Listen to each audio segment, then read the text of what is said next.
This game day update is sponsored by Mutual Federal, proudly serving Columbus with personal and business solutions at mutualfederal.com. And I'm Cole Bartemus. We're counting down to 3:30 when the number one Ohio State Buckeyes will be kicking off with Wisconsin from Madison. Catch that game as well as our Tailgate show on 10 TV. Elsewhere in college football, the noon slot is dominated by number 10 LSU and number 17 Vanderbilt. Both of these teams have two more ranked opponents on deck and in the hole following today's matchup. Speaking of the SEC devouring itself, number 5 Ole Miss will be in Athens taking on number 9 Georgia at 3:30. Ole Miss is still unblemished on the season, but they are a decent underdog today. And the evening slot is loaded. It's the third Saturday in October, so number 11 Tennessee is playing number 6 Alabama, each of whom have one loss. Number 13 Notre Dame and number 20 USC are basically playing a playoff elimination game in South Bend. And we got a holy war in Provo as number 15 BYU hosts number 23 Utah. Do you smell it? The fine aroma of a soon-to-be Buckeye victory and Rothman searing his brat.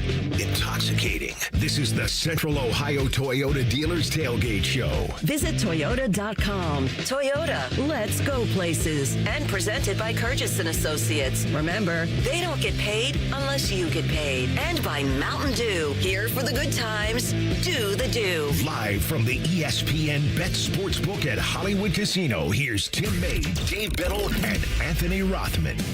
And we welcome you back in. High limit time.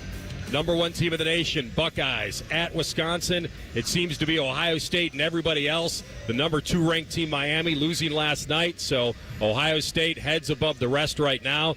Good to have you along for the ride here on The Fan. And, of course, our 10 TV watchers, Anthony Rothman, Dave Biddle, and Tim May. Boys, good to see you. Great to see you, Anthony. Typically when Ohio State goes to Wisconsin, you're thinking this is going to be a tricky game. And maybe it will be, but it probably won't. This is a Wisconsin team that is really, really bad. I fear this is Luke Fickell's last year there. I hope I'm wrong with that. But Ohio State's favored by 25.5. I think they're going to win by more than that, Tim May. Yeah, I'm just thinking about back to last night. I mean, everybody ordaining Miami as the true number one team in the country, and we saw them go down almost a one-trick pony, two-trick pony when it comes to their offense, and then defensively they were vulnerable. I don't see that in Ohio State as Ohio State gets ready to make this stretch run. Actually, they're going to go out of the blocks, and they're going to take a week off and then take on Penn State. I understand that, but the last 6 games of the regular season, I see Ohio State basically affirming the fact that it's the number one team in the country because it's playing great defense and great offense, and they haven't even tapped really where they can go with the offensive running game. So we'll see how that goes. But I'm with you. You're trying to look at this game and get some kind of feel for it being close. The only way that happens, I do believe, is if Ohio State helps Wisconsin a lot. Well, I'll tell you this. The reporters and the coaches think Ohio State's number one. They didn't think Miami was number one. No, but I'm talking about a lot of the experts. A lot of the experts out there throwing around. Really? Yeah, that was their. You know how it goes, Anthony. You want to be. These guys want to be different and stuff, and talk about Miami being this complete team on the offensive, defensive lines, and they got shoved around on both of those. Last night. And a lot of people were saying that. Look at who Miami's beaten. At the time, it was a good point. Right. They've beaten all these teams. Right. But now, and Louisville's not a bad team by any means, but you lose that game at home. As Tim said, I think one of the things about Miami that I was impressed with was their physicality through their first 5 games. They got pushed around by Louisville last night. Yeah, so I tell you what, man, we're going to be living in a world, if they take care of business today, where Ohio State and Indiana are 1-2 in the country in football. It's wild enough they're 1-3. Yeah. But Indiana's about to move up to number 2, assuming they win today. Yeah, and Miami got brommed last night, and Ohio State fans know what it's like to get brommed. Yeah, he wins as an underdog, even a double-digit underdog. He seems to always pull it off.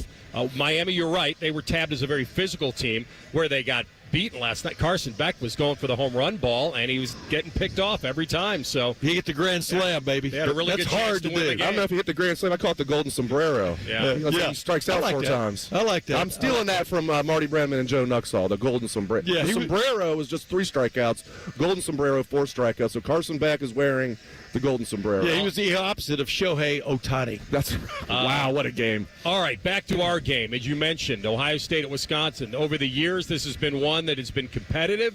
It's one that Wisconsin has always said, hey, let's be physical in this game. Let's run the football.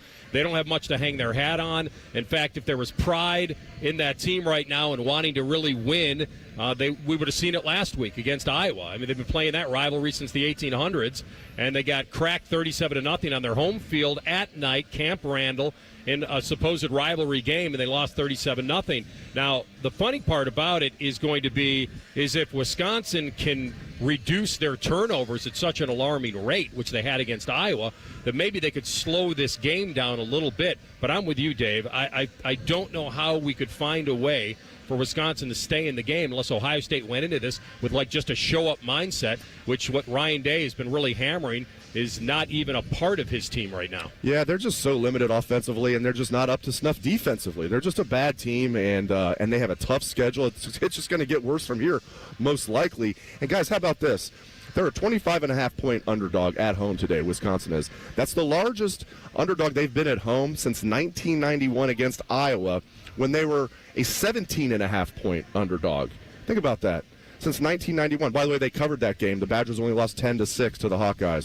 Since 1991, 17.5 points, and they're 25.5-point underdogs today. That shows you how far Wisconsin's fallen and how good this Ohio State team is. I thought you were going to say since Moses took dictation from God. You know what I mean? I mean, it seems like it's really bizarre how this program in the third year under Luke has just deteriorated.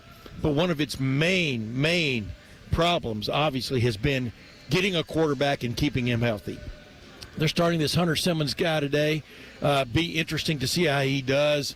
It'll be what his third straight start. But the last 2 years, they've lost their number one quarterback. I mean, imagine Ohio State losing their number one quarterback. I know we saw it happen in 2014.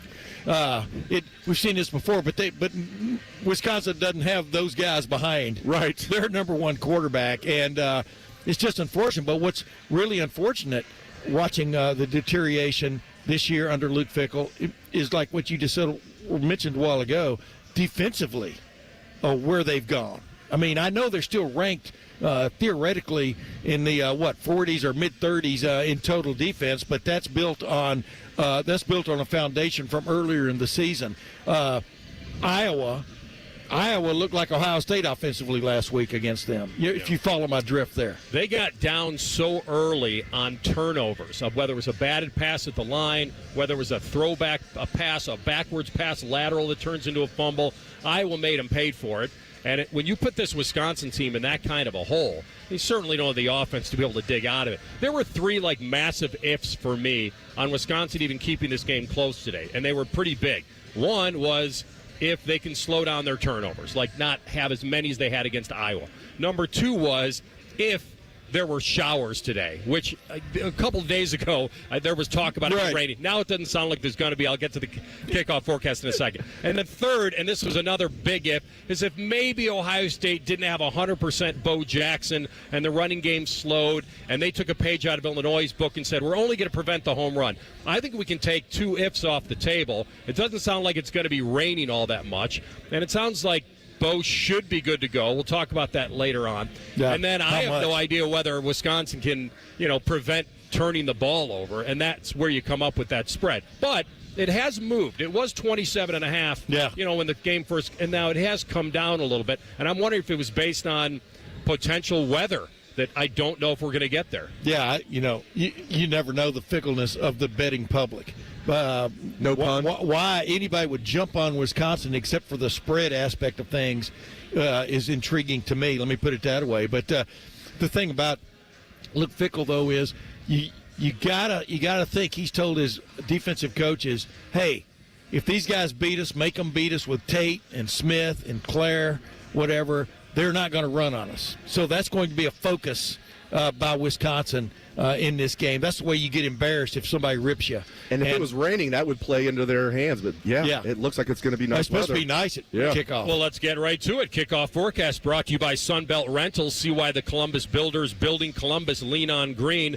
Expecting 74 degrees at kickoff. Mostly cloudy. Light winds. Maybe 20% precip. Football weather. So not the afternoon showers that maybe they were hoping for. Yeah, there was supposed to be a little bit of a wind or something coming through there, associated with the front. And that could have gotten into the 10s, maybe 15s, but it doesn't look like it's going to show up. If they load up to try and stop the run, meaning Wisconsin, Ohio Right. State's just going to torch them in the passing game. Right. I mean, they obviously don't have the athletes to stay with Ohio State's wide receivers as is. Right. If they load up on the running game, it's going to be a long, long day for Wisconsin. I'm glad I'm sitting on your right because I'm just going to keep saying right as you said all that. The correct version of the running game for Iowa was big last week because even when Wisconsin knew they were going to run, they couldn't stop it. I think Iowa ran it 5 or 6 straight times. Wisconsin knew what was coming, and they still got gashed. So, and here's how bad it got, I think, in my mind for Wisconsin. When I was up 20-0, and I was not a team that says, hey, let's go get a lot more points. When you've got Iowa running a 2-minute drill before half, thinking they can get more points, Iowa running a 2-minute drill, then you know they think they got you, and they had them. And I just think it was one of those games that snowballed based on turnovers, and then Wisconsin is not built to dig themselves out of that hole. That's a great point because typically if Iowa's up 20-0 in the first half, they're just like, let's just get to halftime 20-0. Not last week. Let's pick up another 3. They did. Exactly. They actually have a good quarterback this year. Iowa's defense, they played well last week, is actually not up to Iowa standards this year, but their offense is better. They brought in a good quarterback from the FCS level. Yeah, we'll get into an analysis as the show goes on, I'm sure, but I see Ohio State's defensive front having a chance at a big game again. That's the sense I get of it from watching Wisconsin on video. It's just the way that front is now gained this incredible confidence. I mean, Caden McDonald at the crux of it all, and then the way Tywan Malone has come on. I remember doing a whole show about that on my podcast most of the show about sometimes you go out looking for depth and you don't find it. And credit to Ryan Day and his staff, Mark Pantoni, they didn't just take any big guy in the defensive tackle room and bring him in because that's not what they were looking for. What they were really urging were guys like Tywan Malone, Will Smith Jr. to start stepping up and stuff, and boy, has that paid off. But then, Caden Curry, Kenyatta Jackson, as long as he keeps from getting his head bumped, he's on another level right now. So is Caden Curry. And then some of those other guys coming, Bo Atkinson. North Carolina is still wondering, boy, why did we let that guy go?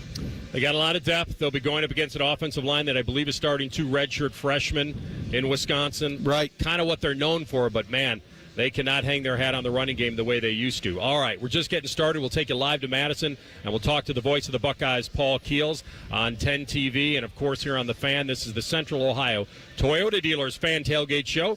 Visit Toyota.com. Toyota, let's go places right here on The Fan. Matty Ice is currently bathing himself in creamy jalapeno dip. And I've officially run out of ways to tease this show. Rothman and Ice. Weekdays at noon. The Fan. Hey Columbus, it's Lorenzo Stiles Jr., Ohio State student athlete. Football runs deep in my family. My dad played here, and now my brother and I are proud to carry on that tradition. At Monogram Homes, family matters too. They treat every homeowner like one of their own, building with care, precision, and pride.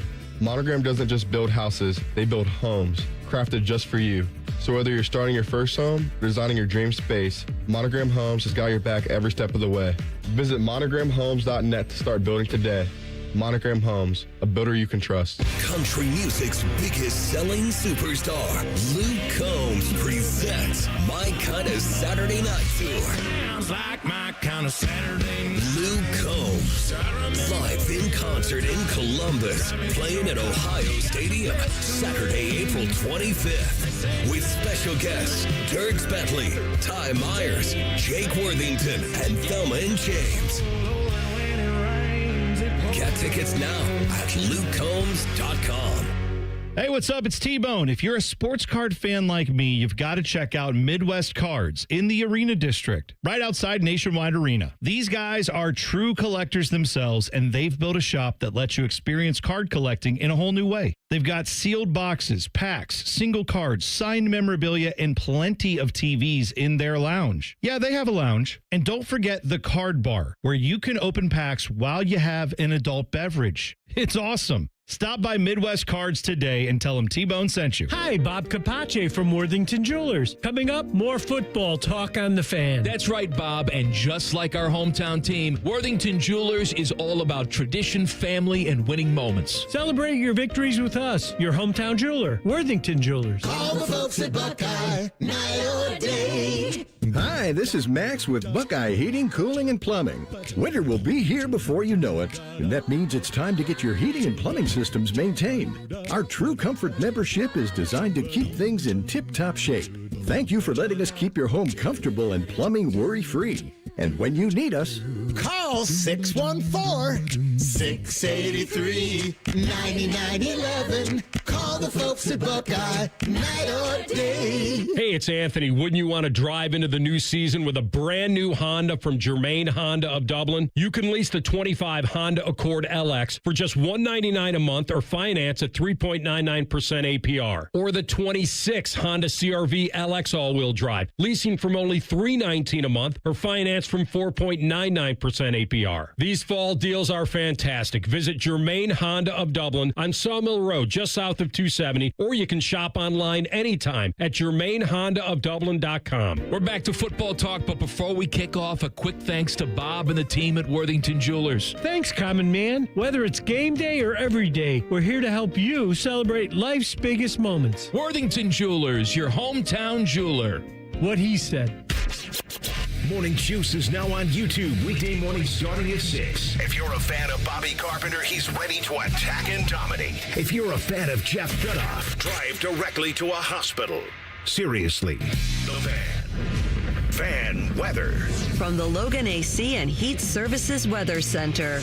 We're tracking mostly sunny skies and warm temperatures up to the low 80s here for the afternoon. As we head into tomorrow, we are tracking some big changes as we get showers and thunderstorms rolling through, and that could produce some heavy rainfall and some gusty winds here through the day. Highs only in the 60s here on your Sunday, and the cooler weather will stay here as we head into next week. I'm meteorologist Aaron White here on 97.1 The Fan. The Fan Guest Hotline is sponsored by Federal Elite Heating and Cooling and Bryant, doing whatever it takes to keep you and your home comfortable. The Fan. This is the Central Ohio Toyota Dealers Tailgate Show. Visit Toyota.com. Toyota, let's go places. And presented by Curtis & Associates and Mountain Dew. Your forever flagship home of Ohio State Athletics. The Fan. It's time for the Big Daddy Report with the voice of the Buckeyes, Paul Keels. Sponsored by the Waterworks and Header Heating, Cooling, and Plumbing. Now together to serve you better. A proud sponsor of Ohio State Athletics. All right, back here on the Tailgate Show, Anthony Rothman, Dave Biddle, and Tim May. We send it up to Madison. And the voice of the Buckeyes, the one and only Paul Keels. Good afternoon, my man. Good afternoon, gentlemen. How are we today? Doing just fine. Thank you very much. Hopefully you guys are well and ready for a ball game today with the number one Buckeyes taking on the Badgers as big favorites, Paul. This has been a historic series over the years, but it's had some lopsidedness, right? The 59-0, then we've had overtime games. And Camp Randall, from your perspective, take us through that a little bit, that erector set when that thing gets going during the jump around, and what kind of atmosphere that truly is. Well, it's one of the stadiums that has done a fantastic job of combining the old and the new. They've put some premium seats down in the end zone to our right for high rollers to be able to sit and watch the game in comfort. They've got across from us private suites that they've had set up, but it still maintains some of the feeling of an old stadium. The old Wisconsin field house is right behind the end zone to our right. It sits in the middle of a neighborhood where there are fraternity houses and sorority houses where they're already getting their swerve on early this morning right behind us here. And what really helps it, off to the other side, you can see some of the campus buildings.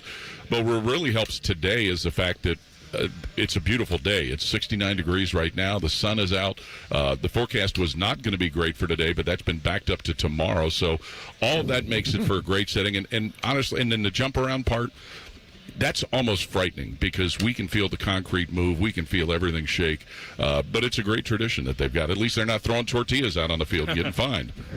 Well, you took me right where I wanted to ask you. Have they stabilized that press box any over the years, or you're saying it still is fairly unnerving when that happens? Very unnerving, but hopefully they've stabilized it. Again, it's an older stadium, but it's also one of the better vantage points that we have too. We're much closer to the field than we are at home. But it for those who've never been here when they do that jump around, it is kind of crazy just to feel the way everything shakes. Hey, Big Daddy, we'll find out Ohio State's availability report in just over an hour. But, man, halfway through the season, I don't think there's going to be any huge surprises from what I've been told. This is a very healthy team. They're halfway through the regular season, and obviously you guys are nicked up, but they're a very, very, knock on wood, very healthy Ohio State team halfway through the regular season. And, Dave, I think that's one of the things that you saw Ryan Day when he put together the roster last year, especially when you think about the running back position, the way Judkins and Henderson shared the workload. It kept them going into the postseason. You're seeing that a little bit, maybe not quite to the same output, but with the three running backs and the fourth, if you want to throw Isaiah West in there, the way they've shared some of that. And maybe one of the amazing things from last year to this year is what happened with the offensive line. You had those injuries last year that really created a lot of concern, but guys like Luke Montgomery, Austin Saravelt, Carson Hinsman stepped up, and that's really done well for them this year, Dave, in developing the kind of depth they have. So, yes, knock on whatever you're sitting at. It's been good, and even last week, without Edric Houston and Lorenzo Stiles on the defensive end, there were people that were more than adequate to fill the need there. Yeah, Paul, by the way, I did this tailgate show a couple of years ago from the Triangle Fraternity right up the street there from where you walked in the stadium this morning, and it was really cool. It was like an Animal House. They could have filmed Animal House there without moving any props in. It was pretty crazy. But that's a crazy place to be when Wisconsin is playing well. They got booed off the field last week, 37-0. They lose to Iowa. What kind of atmosphere do you anticipate? And do you anticipate most of the jump around folks in that between third and fourth quarter swing will be mainly Ohio State fans who've found their way into the stadium? Well, Tim, as you know, there's blood in the water up here. They're not happy with how it's gone. It's our understanding the attendance has not been in numbers the way it usually is. That means the butts in the seats attendance. So there's real concern about what the atmosphere will be like, especially if Ohio State's able to get out to an early lead. We know the chance that they've had the last two home games around the stadium here. It's going to be interesting to see how that all plays out. And, that's our understanding last week in the Iowa game after the jump around at the end of the third quarter. A lot of the Wisconsin folks left, and the Iowa fans stayed and enjoyed it. So it's, there's one person who's kind of affiliated with the program here said that it's not been this poor, a combination of the play on the field and the fan apathy since the Don Morton era before Barry Alvarez was hired. Yeah, and listening to Luke this week, I know you stay tuned to everything that has to do with the game and stuff. And I'm not saying he sounded desperate, but you and I have known Luke for a very long time. And what is the sense you get of him, the duress, maybe for want of another term, that he's under? And that's the part that makes this really hard. People that know Luke Fickell know what kind of a guy he is. Tim, I still believe people don't give him enough credit for what he did in 2011, his 1 year as head coach, and just trying to navigate all of that. So, but it's you can hear. I don't know that I would use the word desperation, but you can hear his acknowledgement of where they are. You can hear, the coach speak of trying to get it fixed, trying to keep people together, trying to keep this team unified. But there's a realistic part of it, too, that certainly he realizes what's going on here. And, you look at a lot of factors that lead to this. One of the biggest ones, the fact that his 3 years here, his projected starting quarterback every 3 years has been injured and not played. There are people who will tell you their NIL structure was not set up when all of this came into existence to be able to compete with people like Ohio State and others. So they're kind of operating from an administrative standpoint behind the eight ball there. So, and not only just Luke Fickell is on the hot seat. There's some feelings that their athletic director, Chris McIntosh, he's feeling a lot of heat because of all of this, as they do when they make a hire that doesn't go well. So it's unfortunate, again, like you said, because of those of us that know Luke Fickell and know what kind of a person he and his wife Amy are and their family is. So, but everybody that gets into coaching will tell you it's all about wins, and they've not won. I mean, to think about the fact last year that snapped a streak of over 20 years of not going to a bowl game, that tells you what they've had and what they won. Paul, you look at Tim brought this up earlier. I think this is a great point. Tywone Malone Jr. is like the latest example of a senior where it's just all of a sudden he really hasn't done much, and bam, it clicks for him. I'm not acting like he's playing at an All-American level, but he's playing very well. It reminds me, of different guys we've seen over the years at different positions, like Curtis Grant on the national championship team, Darryl Baldwin on the national championship team. So, kudos to Tywone Malone for persevering. Fifth-year senior. It was now or never for him, and he's a starter, and he's stepping up. Dave, I think what it is you're noticing him making plays. There were some of those guys is that they would make plays or do what they're supposed to do, but you wouldn't necessarily notice them. Ty Hamilton was a good example. He was a guy that was out there, absorbing blocking so that other guys could make plays. But Taiwan's one of those guys that has stayed the course. Ryan Day mentioned it this week. His baseball background has helped him with his hands and being able to make some plays. Those who may not know, he played in the College World Series with Ole Miss when he was there. So in this day and age of the transfer portal and NIL and all of that stuff, you love seeing guys that have stayed the course, that have done these kind of things, and then all of a sudden in their last year, they're making plays. And who knows if it's the sand in the hourglass thing, but it's been great to see, especially last week when Edric Houston wasn't playing. Paul Keel's with us, the voice of the Buckeyes here in the Tailgate Show. The other thing, Paul, I noticed last week, Illinois decided let's prevent the home run ball, keep everything in front the best they could. Ohio State showed great patience. They took what they were given. But I also noticed that Illinois never blitzed on predictable passing downs. They never took that risk. Will Wisconsin take that risk against Ohio State, or they take a page out of Illinois' book today and say, you know what, we're going to stay in it. We got to just make them earn every yard. You would think they would probably follow the Illinois model, Anthony, especially, there's a question about Deani Hill, one of their cornerbacks who's been a starter, did not play last week, not knowing what his situation is. So it would be shocking to think that they were going to blitz a whole lot. And really, for anybody considering that, it's the factor of Carnell Tate and Jeremiah Smith and what they can do. If you blitz and you've got an offensive line like Ohio State's that's played so well, and a quarterback that's shown he can get rid of the ball in a hurry, you put yourself at risk there. And that's maybe, Anthony, one of the things that Ryan Day has grown into as a head coach, and that's adapting to what the opposing defense is going to show. Minnesota showed some of that, so they were able to go for big strikes. Some of the other opponents didn't, so they were able to dink and dunk and do whatever to make this offense operate. And that goes back kind of to Dave's question, too. Operating and doing what you need to do over the course of an anticipated long season so you can keep people in good shape. Yeah, no doubt. I agree with you. He's not building a highlight reel, so to speak. He's building a season of wins, and so far he has done that. All right, put the seatbelt on for a jump around, and we'll talk to you in a little bit. All right, fellas, have a good day. Thanks. That is Paul Keels, the voice of the Buckeyes. When we come back, we will talk about who will shine in Madtown here on 10 TV and The Fan. The Paul Keels segment, sponsored by the Waterworks Heating, Cooling, and Plumbing, now together to serve you better. We're back on the Tailgate Show after this on The Fan. Winners of the prestigious Platinum Microphone Award every year, given to the best radio station in the world. No need to look it up. It's real. The Fan. Around here, it's all or nothing, and Toyota has more all-wheel drive choices than anybody, like the family-size Highlander and the bigger, more powerful Grand Highlander. Now through November 3rd, get a new 25 Highlander or Grand Highlander with 4.75 APR financing, or you can get 5.75 APR financing on hybrid models with approved credit through TFS. Plus, you get 2 years no-cost maintenance. For complete details, go to Toyota.com. Toyota, let's go places. Sonic Temple Art and Music Festival returns May 14th through 17th, 2026. The Black Parade is coming to Columbus with My Chemical Romance. And just announced, Bring Me the Horizon. Every sky will build my throne. Over 40 bands announced so far, with nearly 100 more coming soon. Get your early bird passes now. Sonic Temple, May 14th through 17th in Columbus, Ohio. Secure your pass for only $1 down at SonicTempleFestival.com. Here's a stat that hurts. The average adult waits up to 2 years before getting help for joint or back pain. 2 years of sitting out. 2 years of missing the game. At Ortho Neuro, you don't have to wait. Our orthopedic and spine experts treat every joint issue, often without surgery, and we've got next-day appointments ready. Don't sit on the sidelines another day. Schedule your consult now at orthoneuro.com.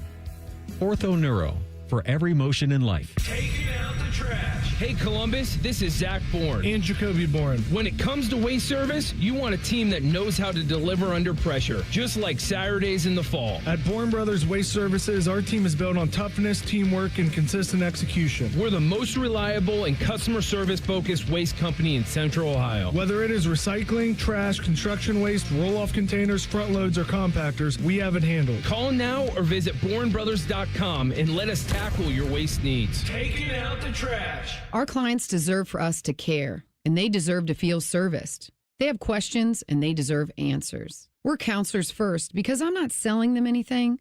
I'm trying to teach clients how to protect themselves. At Curtis & Associates, we're personal injury attorneys. We've helped and continue to help hundreds and hundreds of clients every year. That's important to us. If you've been injured in an accident and it's not your fault, call now. 614-GOT-HURT. That's 614-GOT-HURT. Curtis & Associates.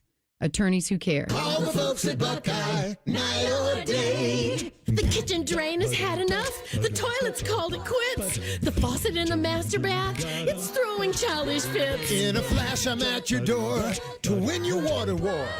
I battle leaks and clogs and drips until I are no more. Free service call with your plumbing repair. Call 614-683-9911. Call the folks at Buckeye, night or day. At Kemba Financial Credit Union, we care about you. Consumers like you say they don't want monthly fees for checking, and we listen. Introducing hassle-free checking with no monthly service fee. Use it as an easy place to deposit and transfer your money, along with your everyday banking needs. Plus, Kemba's expansive digital banking services make it easy for you to bank how you want. At Kemba, we're always thinking of ways to put you and your finances first. Visit Kemba.org, federally insured by NCUA. Restrictions apply. Man once shaved Timmy's leg live on the air. Tune in weekdays at 3 to see what else they'll shave. Wait, what else they'll shave? Who the hell wants to listen to that? Common Man and Timmy, smooth as silk. Okay, The Fan. This is The Fan's Game Day Scoreboard. This Game Day update is sponsored by Mutual Federal, proudly serving Columbus with personal and business solutions at mutualfederal.com. And I'm Cole Bartemus, and we're doing them live. Ohio State takes on Wisconsin in Madison at 3:30, so we're just 3 hours away from that one. If you missed it last night, we had two ranked teams go, and they both lost. Louisville took down number 2 Miami in South Beach 24-21, and number 25 Nebraska lost in Minnesota 24-6. A little bit of a light noon slate. The big one here is number 10 LSU and number 17 Vanderbilt. LSU has a 3-0 lead there. Both teams have two more ranked opponents on deck and in the hole, so this is a critical juncture of the schedule for both teams. Number 12, Georgia Tech. Duke had them on the 1-yard line, and a 99-yard fumble return gives Georgia Tech a 7-0 lead in that one. And we are still scoreless in Michigan and Washington. Number 5, Ole Miss. Number 9, Georgia at 3:30. That was one hell of a game, huh? Start ringing that victory bell. This is the Central Ohio Toyota Dealers Tailgate Show. Visit Toyota.com. Toyota, let's go places. And presented by Curtis & Associates and Mountain Dew. Your home for Ohio State athletics. The Fan. He's so money. Sponsored by Kemba Financial Credit Union. All right, a lot of money meant for Ohio State, but Julian Sayin, Ohio State's redshirt freshman quarterback, has been simply amazing. 78.4%. Leads the nation in completion percentage, second in passing efficiency, seventh in TD passes. And I'll tell you what, we are at the casino. If you bet him at like 14 or 15 to 1 as a Heisman guy before the Carson Beck game last night, you feel even better about yourself. But his name is not being tossed around big time yet in Heisman circles, mainly because his teammate, Jeremiah Smith, is probably right there with him, and they work hand in hand together. So would they steal votes from each other? But give me your take on Julian Sayin Heisman campaign and where that is now and where you think it could go. I definitely think he's going to be in the running, and not like as a long shot, like one of the 3 or 4 guys that has a legit shot of winning it. And J.J. Smith would be in that category as well, because Carson Beck, I was always skeptical of him. He was, for those who don't know, he was the betting favorite to win the Heisman going into last night's game. Golden Sombrero will take that away from you with the 4 interceptions. So, yeah, now Julian has to have a couple of big games statistically, and I think he will. Could be one of those. Could be today against this Wisconsin team. It was supposed to be bad weather. The weather looks nice. I think they're going to get J.J. Smith going today. You're right. They might split votes a little bit. I'm not saying Julian's going to win the Heisman, but you're right, Anthony. Not enough people are talking about Julian Sayin. The best campaigns are grassroots campaigns, meaning you weren't on a billboard in Times Square before the season started. You weren't this, that, and the other, the darling of ESPN and it's whatever the promotion they give all these SEC guys, et cetera, anybody other than Big Ten. So I think this is the way a Heisman campaign should be run. I've voted on the Heisman now. This will be my 42nd year, and I'm just curious as the season goes on how you become a valuable person for your particular team. For example, I voted for Michael Penix Jr. a couple of years ago. I thought without him they were above average team. He made them a great team that played for a national championship.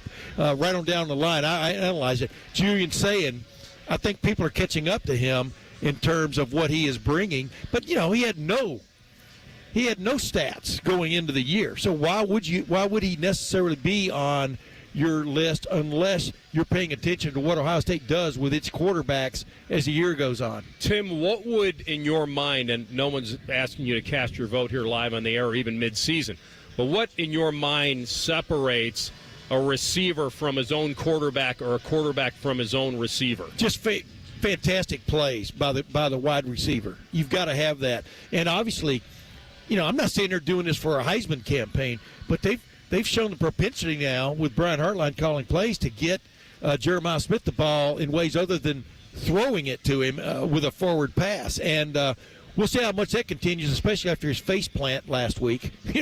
That, like I said, you could hear an entire Buckeye Nation go yeah, when he landed and didn't get right up. And but that's what's tough for a wide receiver. He's got to do something other than just catch the football and make plays with it. And so I think they understand that with Jeremiah. And I'll be interested to see how much more he plays in the running game a little bit as the year goes on, because he's tough, man. When he gets to the edge, he's a tough nut to crack. Dave, before you weigh in on that, I want to ask you this.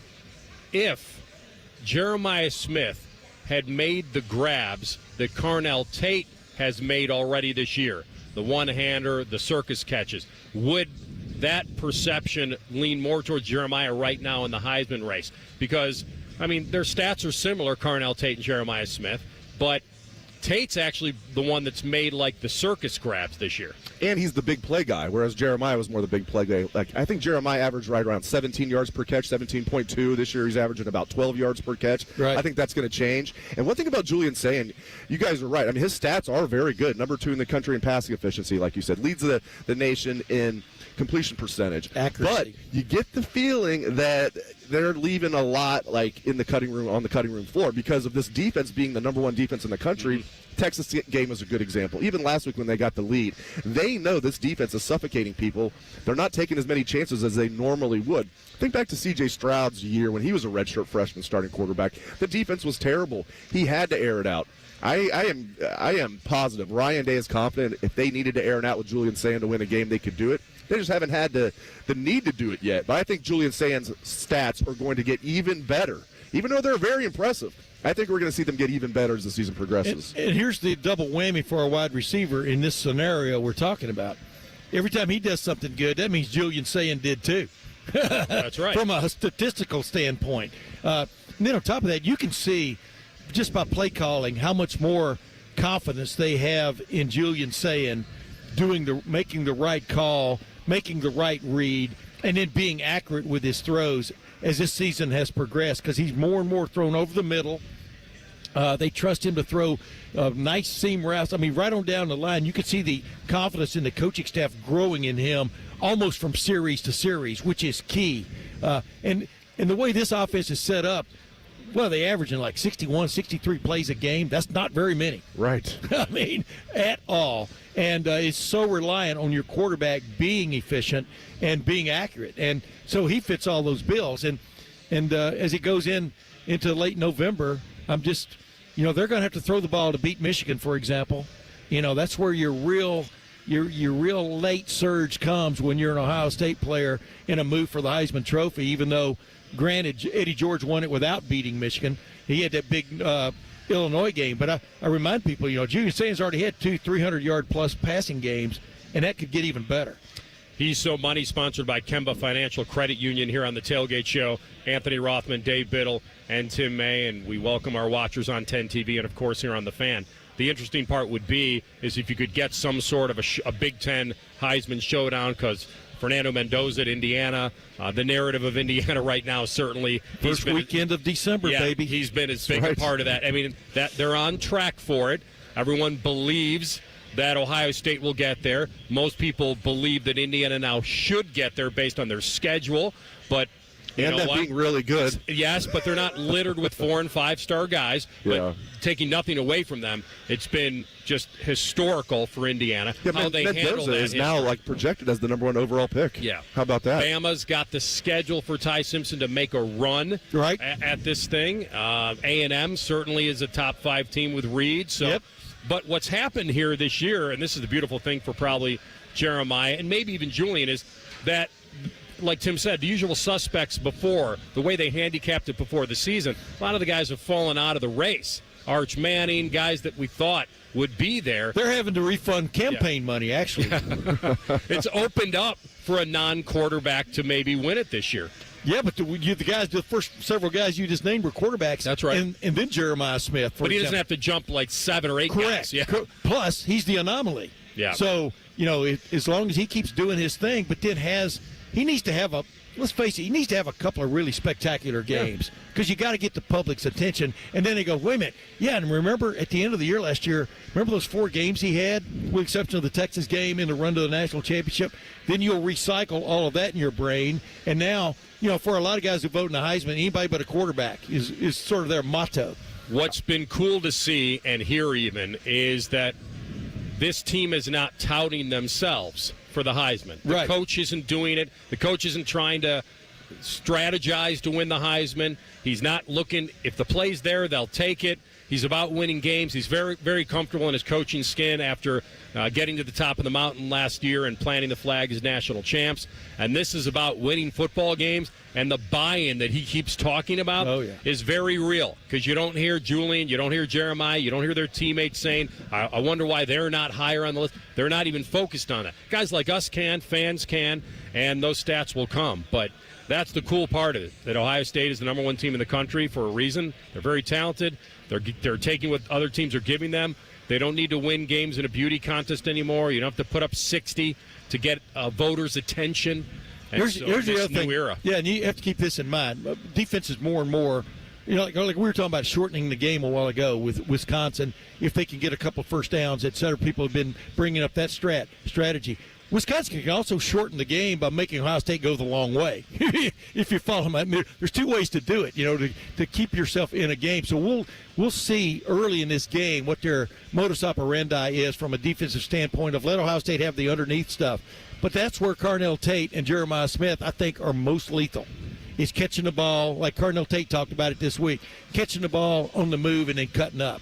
Both of them are par excellence in that regard. So it could be a good day for Jeremiah Smith to have a couple of spectacular kind of catch and runs. Points are there today for Ohio State at Wisconsin. We'll come back and we'll check back in Madison with our guy Jim Lachey, the former All-American.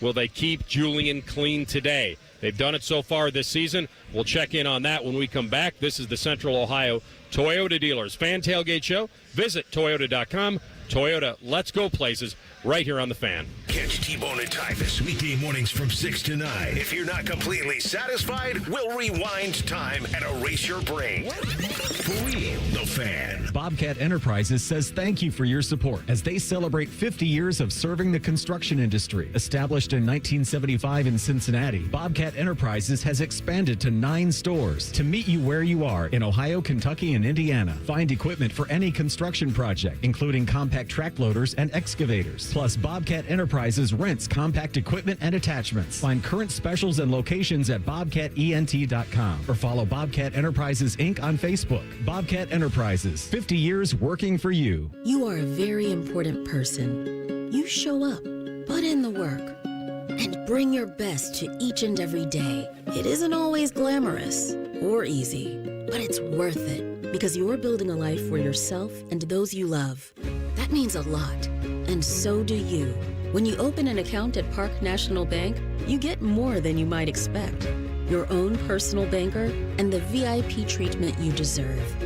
Park National Bank, where you mean more. Member FDIC. Sonic Temple Art and Music Festival returns May 14th through 17th, 2026. The Black Parade is coming to Columbus with My Chemical Romance. And just announced, Bring Me the Horizon. Every sky will build my friend. Over 40 fans announced so far, with nearly 100 more coming soon. Get your early bird passes now. Sonic Temple, May 14th through 17th in Columbus, Ohio. Secure your pass for only $1 down at SonicTempleFestival.com. Plumbers, pipe fitters, welders, and HVAC techs. It's time to get what you deserve. Join a team that offers better wages, secure pensions, employee-paid health care, and free training and continuing education. Apprentices? You'll earn while you learn. No student debt, just a solid future. It's more than a job, it's a career. Visit UALocal189.com and take the first step today.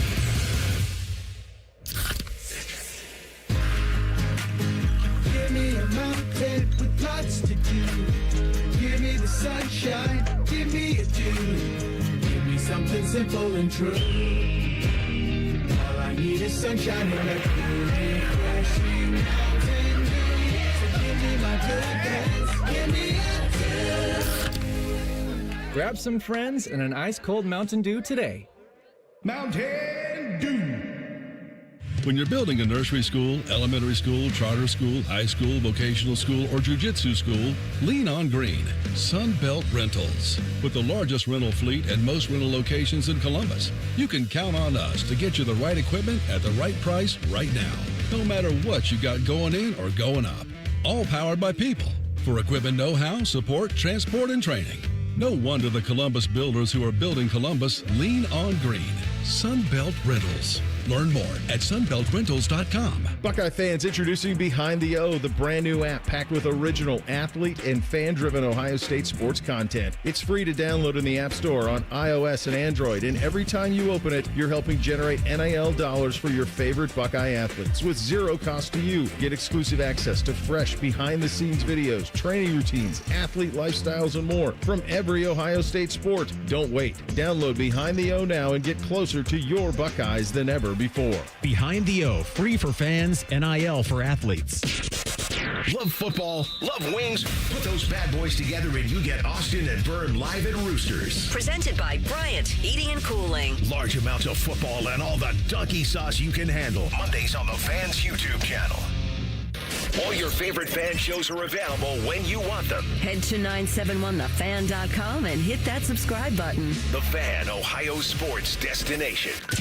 Bring the energy. It's game day, Buckeye fans. You're listening to the Central Ohio Toyota Dealers Tailgate Show. Visit Toyota.com. Toyota, let's go places. And presented by Curtis & Associates and Mountain Dew. Your home of the Buckeyes, the Fan. It's time to check in with Buckeye color analyst and president of the Large Hand Society, Jim Lachey. Sponsored by Ohio State Army ROTC. Leadership starts here. Visit arotc.osu.edu. All right, back in the Tailgate Show. Anthony Rothman, Dave Biddle, and Tim May. We send it back to Madison and connect with our guy, Jim Lachey, former All-American, with us here on The Fan. Jim, good to have you, my man. Great to be with you guys. Beautiful day up here in Madison. All right, let's talk about this Ohio State offense against the Wisconsin defense. Mike Tressel, right? DC Yes. up there. Yes. They were great against the run coming into the Iowa game, but they got gashed a little bit. I thought Wisconsin knew Iowa was going to run it. They still couldn't stop it. But this is one of those pieces of the game that intrigued me because it's something that Wisconsin might try to hang their hat on, like Illinois did, like keep everything in front of them, be a little solid defensively to try to slow the game down. They do have Darrell Peterson, the kid from Akron-Hoban, and Reiger is a grad as well. So they got two pretty experienced guys on the edges there. What do you think of that battle, Ohio State's run game versus Wisconsin's run defense? Well, when you look at Ohio State's run game, you know, they're averaging 160 yards per game, but that number's dropping each and every week. I think they were like at 171 last week going into the game, and now they're down to 106. So if you take out the Grambling in Ohio where they ran a lot, had some good numbers. The numbers aren't as good when you get into Big Ten action play, so that's got to be a concern. But you're right about Wisconsin. They're still fifth in the Big Ten at 97 yards per game. But as you said, Iowa gashed them for 210, 5.7 per carry, and seemed to be able to do what they wanted to do, running the football against them. So that's going to be something that we'll see if Ohio State can do that. It's almost to the point where you might have to pass to open up the run. And, Ohio State has done a great job throwing the football down the field. And I think if you look at last week, Illinois was in nickel, 64% of the time. So you ought to be able to run against that. So there's some things that Ohio State has to get, worked out. Again, first world problems. We're the number one team in the country. We're doing some great things, but to be perfect and to know if everything's clicking, you want to make sure that run game is cranked up, because sooner or later they're going to get a bad weather day where they're not going to be able to throw the football. Whether it's windy, rainy, or whatever, you're going to have to be able to count on that rushing attack. And I don't know if they can hang their hat on that yet, so that's something they got to get figured out. And obviously still playing three different guys out there, although Bo Jackson's got the majority of the carries the last couple of weeks. And, him and CJ are exactly tied. Both those guys have 58 attempts running the football. Behind him, James Peoples ran it 40 times. So they're still going to run those three backs through. They know what the formula is. They learned that last year, keeping Quinshawn and Travion healthy throughout the course of the year. And you saw how that result, when you got into the playoffs, those guys were fresh. So that's what they want to do, is to maintain, that not just have one back, but have three backs that they can send at you. Jim, at right guard, they continue to use a rotation. Tegra obviously is getting most of the snaps. He's the starter, but Josh Padilla rotating in. What are you seeing at right guard for the Buckeyes? Well, Tegra's started. He's got 21 starts under his belt, so he's got plenty of action. It's time for, him to take that next step and, somebody they can count on. I know if I was in that position and, they were rotating me in and out, that would light a fire. And I think they're hoping that lights a fire under Tegra so he can go out there and dominate and take over that position.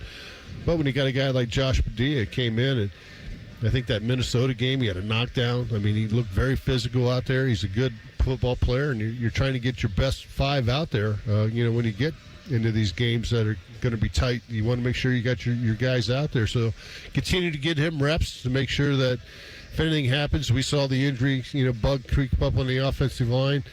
About this time last year against Oregon, lost Josh Simmons. The week of the Indiana game, you lost Seth McLaughlin. So we needed those guys to be able to step up and make some, to have somebody else come into that lineup. And, they were able to do that with Donovan moving out to tackle and then Carson Hitzman coming in and playing some guard. And you saw, Luke Montgomery and Austin Servelt also contribute. So, last year they played multiple guards, and it all panned out at the end of the year.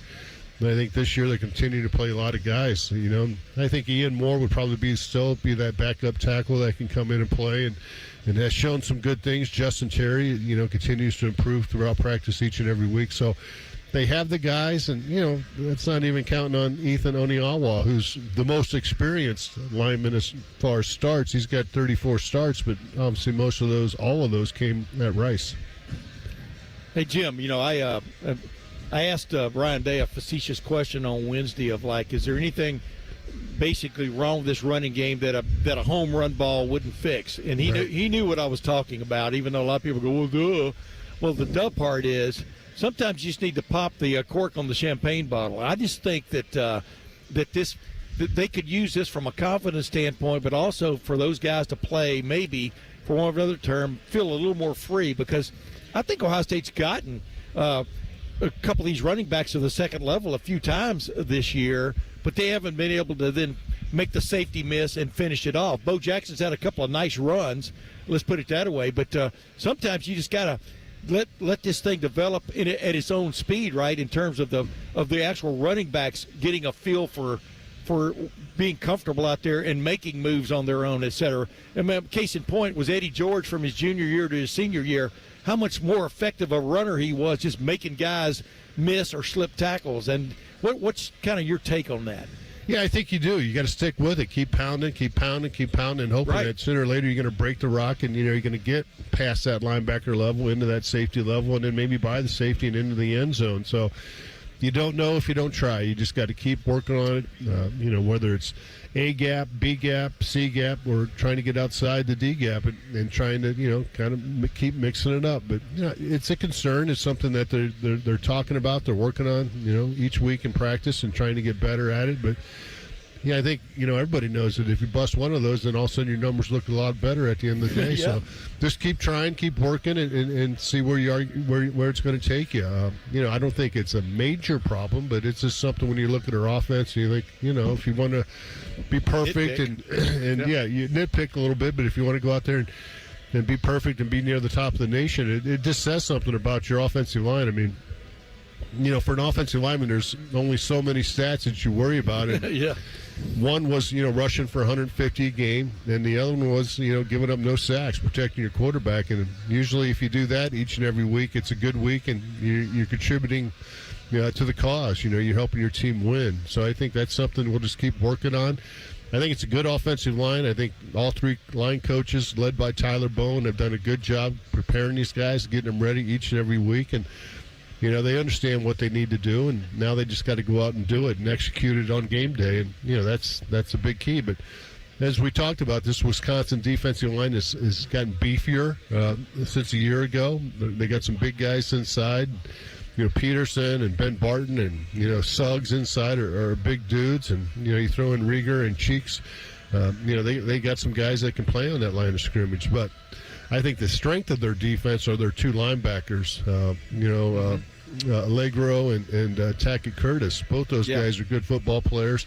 The corner safeties, I think we can, do something against. It's just how they decide to play us, and, whether they're going to try to keep everything in front, or if not, still go over the top. And, maybe this is a game where, our tight ends, get involved a little bit more in the passing game, because we all know that Jeremiah's going to cover, get double coverage. They're going to worry about Carnell. Maybe Brandon Ennis is the type of guy that will step up and break out and have one of those. He hasn't had TD yet this year. Maybe today's the day that he does that. So, we can look at all different parts. Special teams, we want that to be a little bit better.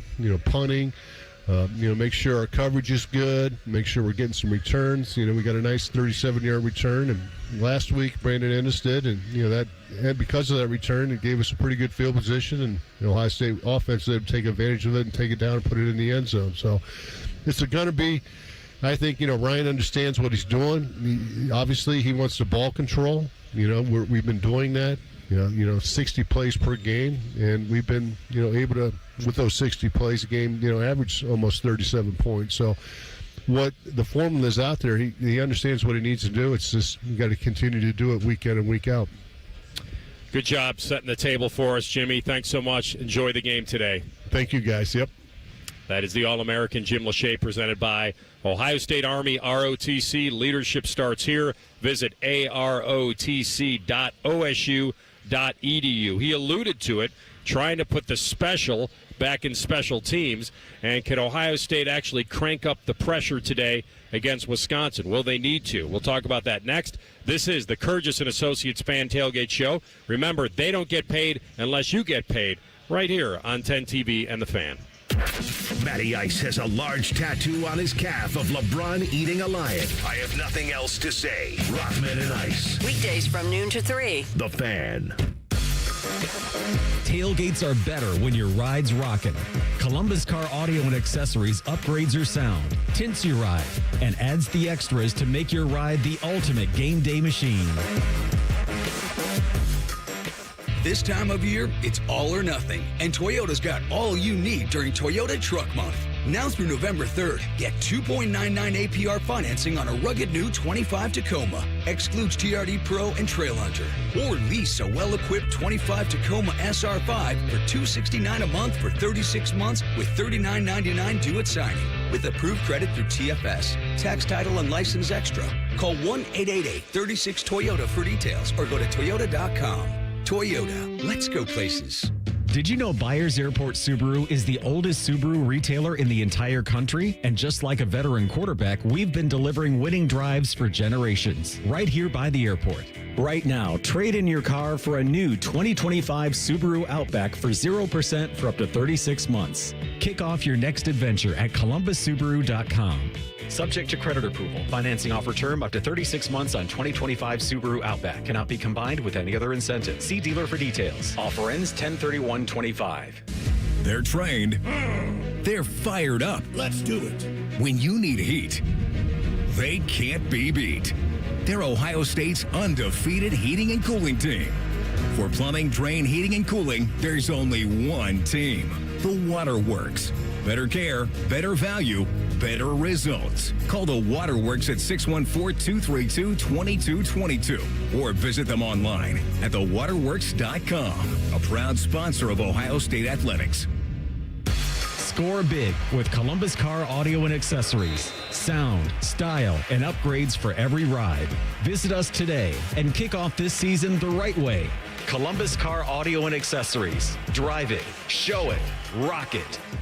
Broadcasting from the Lindsay Honda Studios. Honda makes the cars. Lindsay makes the difference. Visit lindsayhonda.com. WBNS-FM, HD1 Columbus. This is the Fans Game Day Scoreboard. This game day update is sponsored by Mutual Federal, proudly serving Columbus with personal and business solutions at mutualfederal.com.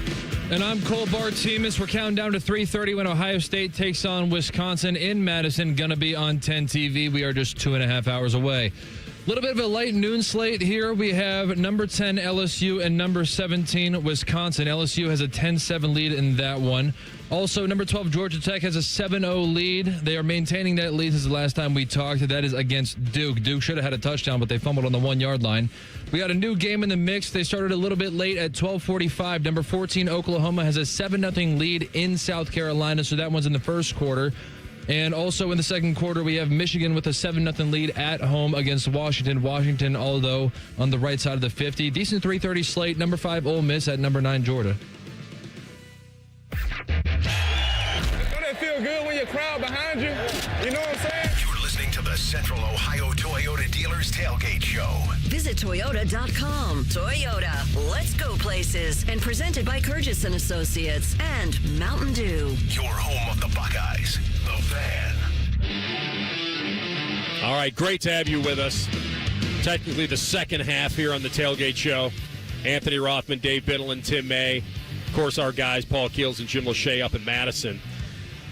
Kickoff forecast should be a beauty. Brought to you by Sunbelt Rentals. See why the Columbus Builders building Columbus lean on green. Expected 74 degrees at 3:30. Mostly cloudy, light winds. Can't promise no precipitation, but the forecast certainly has changed from earlier in the week when we thought this could be a little bit of a washout and turn into a real ugly affair, but should not at this point affect the game. Let me ask you guys a little bit. I alluded to, and listen, when you're the number one team in the country, you start kind of picking at things, that you want to, because the benchmark of where you are with things. And so Ohio State's opponents are averaging almost 45 yards per punt to 41 yards per punt for Ohio State. Now, while that doesn't sound like anything, alarming, it's something that certainly want to increase. And all we heard during the offseason that they got this big 6'7" Aussie that can kick the football to the moon, and yet they've stuck with Joe McGuire. The other Aussie. Yeah, I have to think McLarty must be like in practice kicks like 80-yarder, 5-yarder, something like that, because we've seen them in practice and we've seen that happen. So great drive, Shank. Yeah, but they're not always looking for somebody. They're not always looking. You're always looking for somebody to get up there and just boom it. I mean, that's the fine art of punting these days, is also being able to directionally kick it.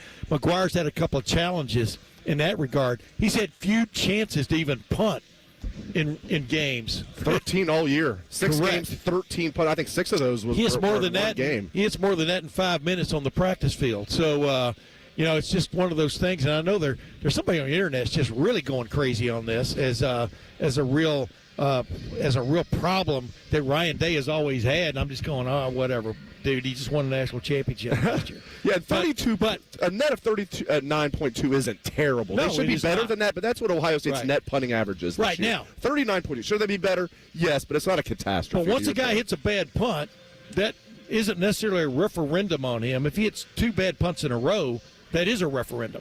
Right. And that is a reason for change. And McGuire hasn't done that. So, we can talk about this ad nauseum, but they – like I said, you're sitting there rooting for your team to win, but hey, I want to play too.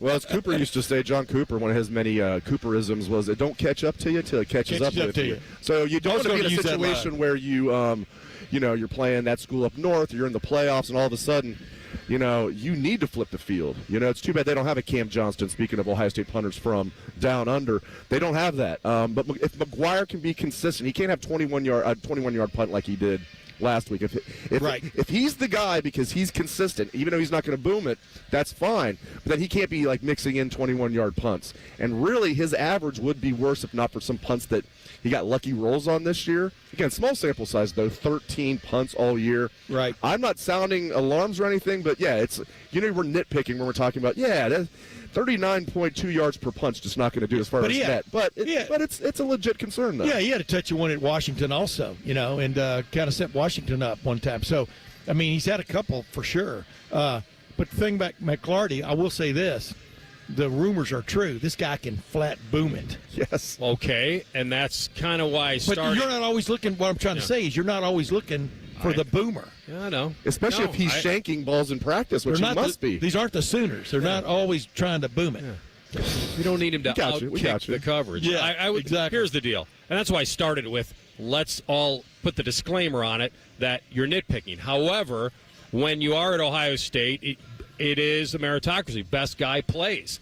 And so all I was asking was the question is, that must mean that at this point Ryan Day feels that Joe McGuire is better at certain things than McClarty. So that may be more alarming, that what we've seen, that the next guy wouldn't get his chance. Like if this were any other position on the field, would the next guy, depending on how far back he was, get his shot? The reason we're not focusing on it is because it's not losing them games. It's not changing games, so to speak. So I just thought I'd bring it up as something that when you go down the checklist, that, okay, it's something at Ohio State. Like, they're not accepting mediocrity in anything, in any phase. Right. They're going to be BIA and everything is what they say. Best in America. And punter, they're not there yet. Yeah, it's interesting. Like, especially with year 2 of Nick McLarty being here. I really thought he would win the job. I kind of thought last year going into the year, McLarty, even that was his first time ever playing football, I thought he might be the starting punter because we've seen that so many times when they bring a guy in. Cam Johnson, again, is a great example of that. And boom, right away,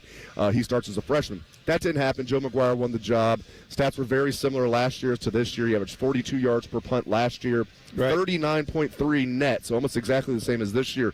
But I thought McLarty in year 2 would have the consistency to win the job. But, yeah, Ryan Day obviously thinks that Joe McGuire is his best option, or he would be using Nick McLarty. I keep reminding people, these guys see him every day. Nick, hit this ball to the left side between the numbers and the sideline. You understand what I'm saying? The orders that come, the directional things about the punt game. It isn't just, like I said, punt, pass, and kick competition. It's can you put the ball where we want you to put it, et cetera. And sometimes I think they get a little over the top in those kind of things just to, have something to have a definitive line between the two guys. Sometimes you would like to see them booming the ball. But how many times has Ohio State punted from its own end zone?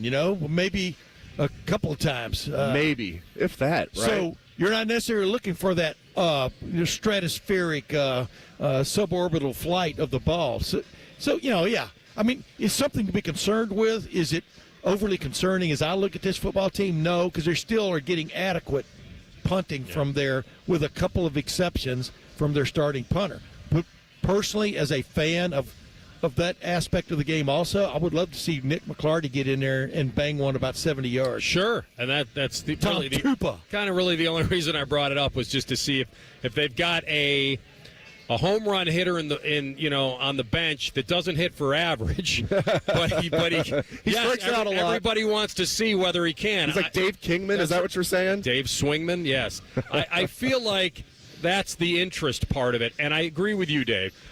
It doesn't get you until it happens in a big game where it really matters. And right now it hasn't. And so this is kind of where it is.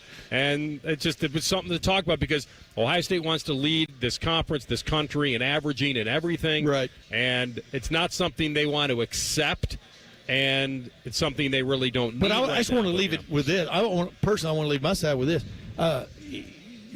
You could make an argument one way or the other, but like I just say, the coaches see these guys every day, and this is their pecking order. So, you kind of have to. Then if it blows up on them, then you come down on them, and that's the way I look at it. And I know people are down on Jaden Fielding, too, at least people on Bucknuts during my podcast. Like, what are we doing with this guy? It's like he's missed one field goal this year. I know what happened in the Michigan game last year, but then he 50-something yards. And he barely missed it. And I like that Ryan Day. Initially, I was like, why? You got to go for it here. I understand what Ryan Day was doing, though. He wanted to give him that rep. It was early in the game. Let's see if he can make that 52-yard or whatever it was. He barely missed it. Yep. But overall, he's been solid. I think they've done a good job on their coverage units. They're flying down there on kickoff coverage. That's the Nate Ebner effect. I tell you what, bringing Nate Ebner in as an analyst on special teams, how cool is that? And I think they're doing a better job now in the return game. I thought that was very lacking early in the year. If you get a chance, Brandon Ennis is now, and kickoff coverage or kickoff returns have kind of been taken away in college football, but punt returns to me are still important. And I think Ohio State's doing a good job overall on special teams. The punting is the one area where they're substandard. If you get a chance, watch just zero in, for example, on Garrett Stover on kickoff coverage and watch him fly down the field with the intent of making a head-on collision with somebody. And Aaron Scott's been standing Aaron up, too. Scott, exactly. Yeah, flying down there. Two Ohio guys who are earning more and more of a look just because of the way they're playing. What's the name of that linebacker? I called the super collider. Craig, whatever. Fada? Huh? Craig Fada? No, Craig. This was years ago. Craig Powell. I called him the super collider back when America was looking for a place to put a super collider thing to break up atoms. But I think he ended up playing with the Cleveland Browns. He was a first-round pick, But he was ridiculously fearless going down the field and trying to hit a guy as hard as he could. And very athletic. I don't know where those people come from. I was a little surprised, and I don't know whether they'll go to this, but the dynamic kickoff has worked in the NFL to some degree. No one's complaining about it much anymore. But that's a different. They haven't had it they haven't moved it into college. College is so close to the pros now, but it's only 1 foot in and not 2 feet in, and no dynamic kickoff. And right. It was put in obviously for safety purposes. You would think if they did anything safety-wise, they promoted at the college level before jumping to the NFL. But what are the pros doing though? Yeah. They're kicking the ball in a fine line there. The ball has to go at least to the 20 in the air, and so they're trying trying to create big time collisions. Here's my point. I mean, good. So I like kickoff returns. They're trying to make you. They're trying to make you field the ball and play the ball. Good. I love it. I love what they've done in the NFL. Yeah. I love it. Kickoff returns are one of the most exciting plays in football, and trying to take that out of the game never made any sense to me. Well, they've modified it where they don't give you the big head start now. Yeah. Somewhat of a head start, but it's not. It's kind of like a fair catch. You got to tag up first. But I think it creates even the more wilder hits. To be honest with you, because you get that late start, and then you're hell bent. And so is the other team to block you. So we'll see. We'll see the stats at the end of the year from a injury standpoint if we're privy to that. But I just like the way they have now. Now you're seeing because if you don't play it, you get the ball at the 35-yard line, right? I mean, in the NFL, if it goes to the end zone. Yeah. They had it at the 30 last year, and no one was buying that, so they switched it up.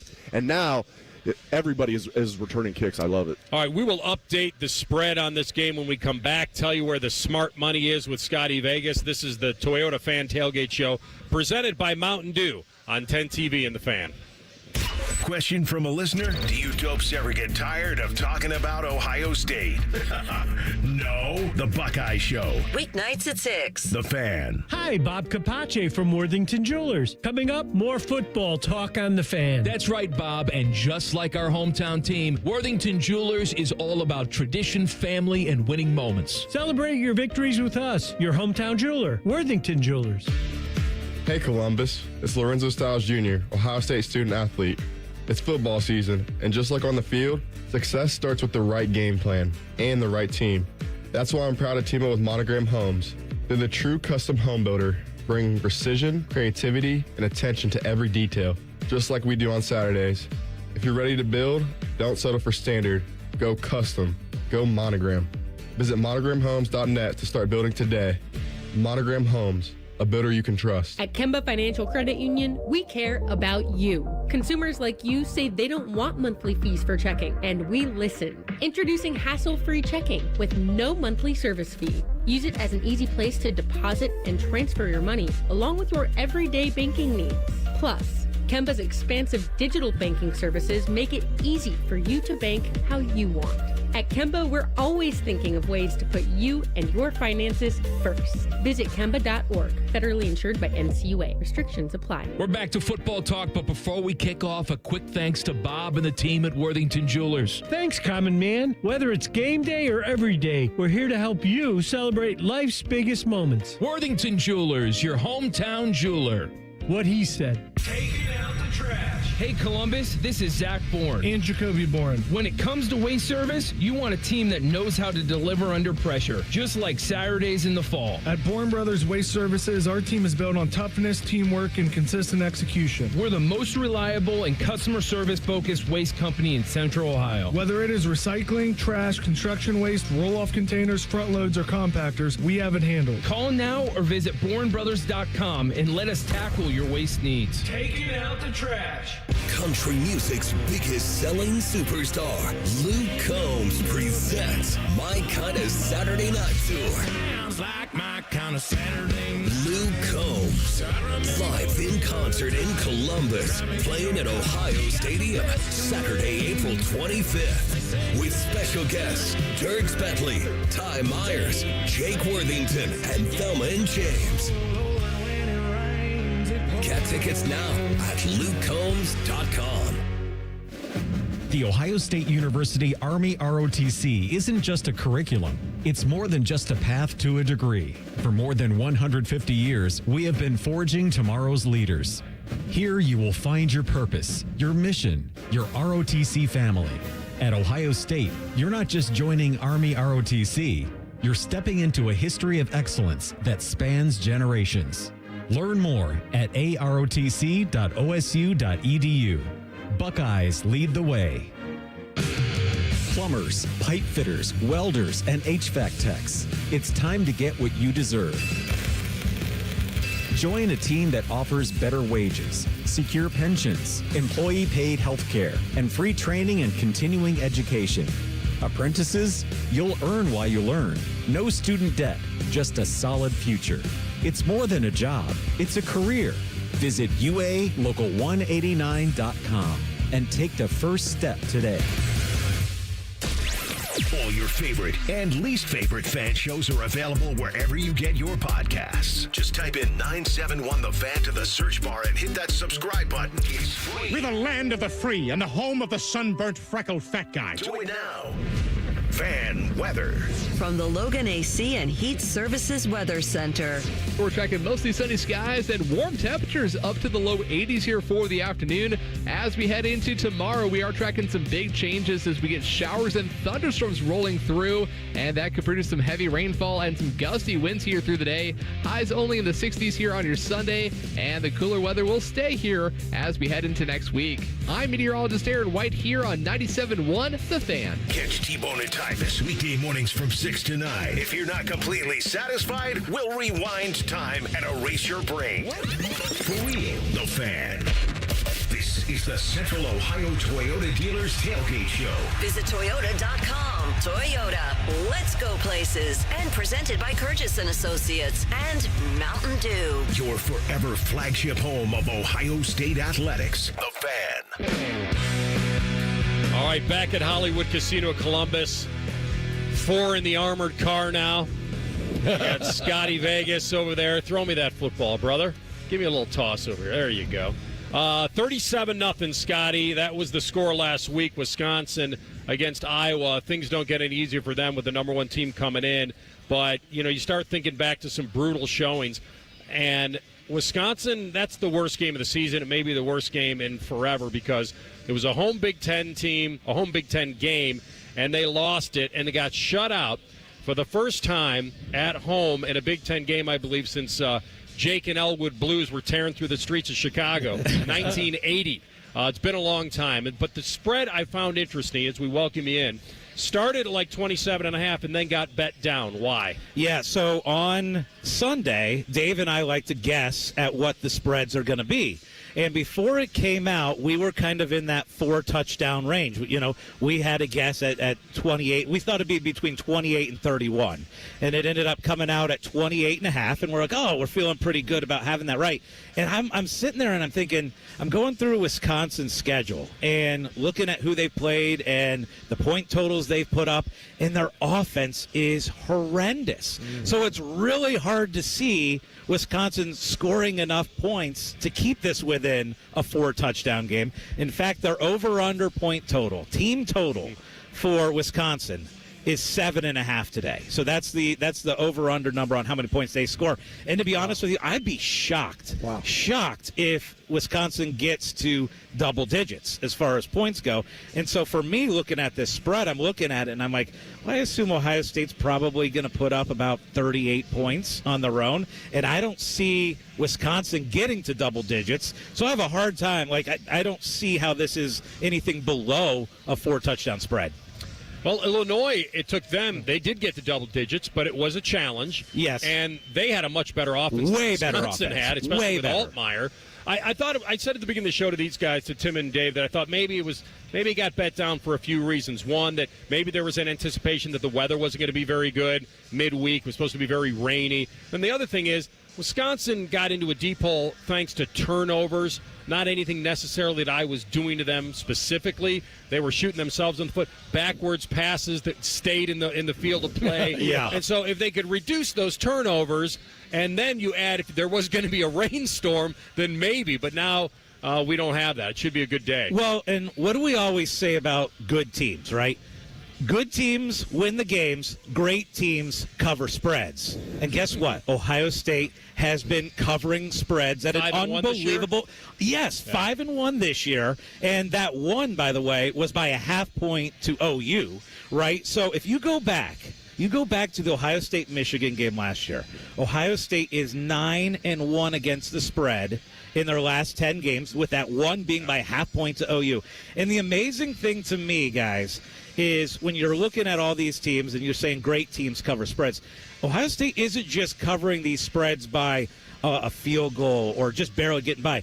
In their 6 games this year, guys, they are covering the spread by 8 points a game. So that's not even close to, you're not even seeing these backdoor covers come into play because Ohio State's been up over the spread by so much. Yeah, I wanted to ask you, so what's your play today? But by the way, before I do that, I want to give a shout-out to my grandsons, Owen and Charlie, watching in their garage, watching this simulcast, man. All right. People are tuning in. So what would be your play today on Ohio State, Wisconsin? What makes the most sense to you to make the most money? 2 things. One, like I said, I don't think that Wisconsin gets to double-digit points. So I would take that team total, which is 7.5. I'd move it up to 10.5 and stay under on that.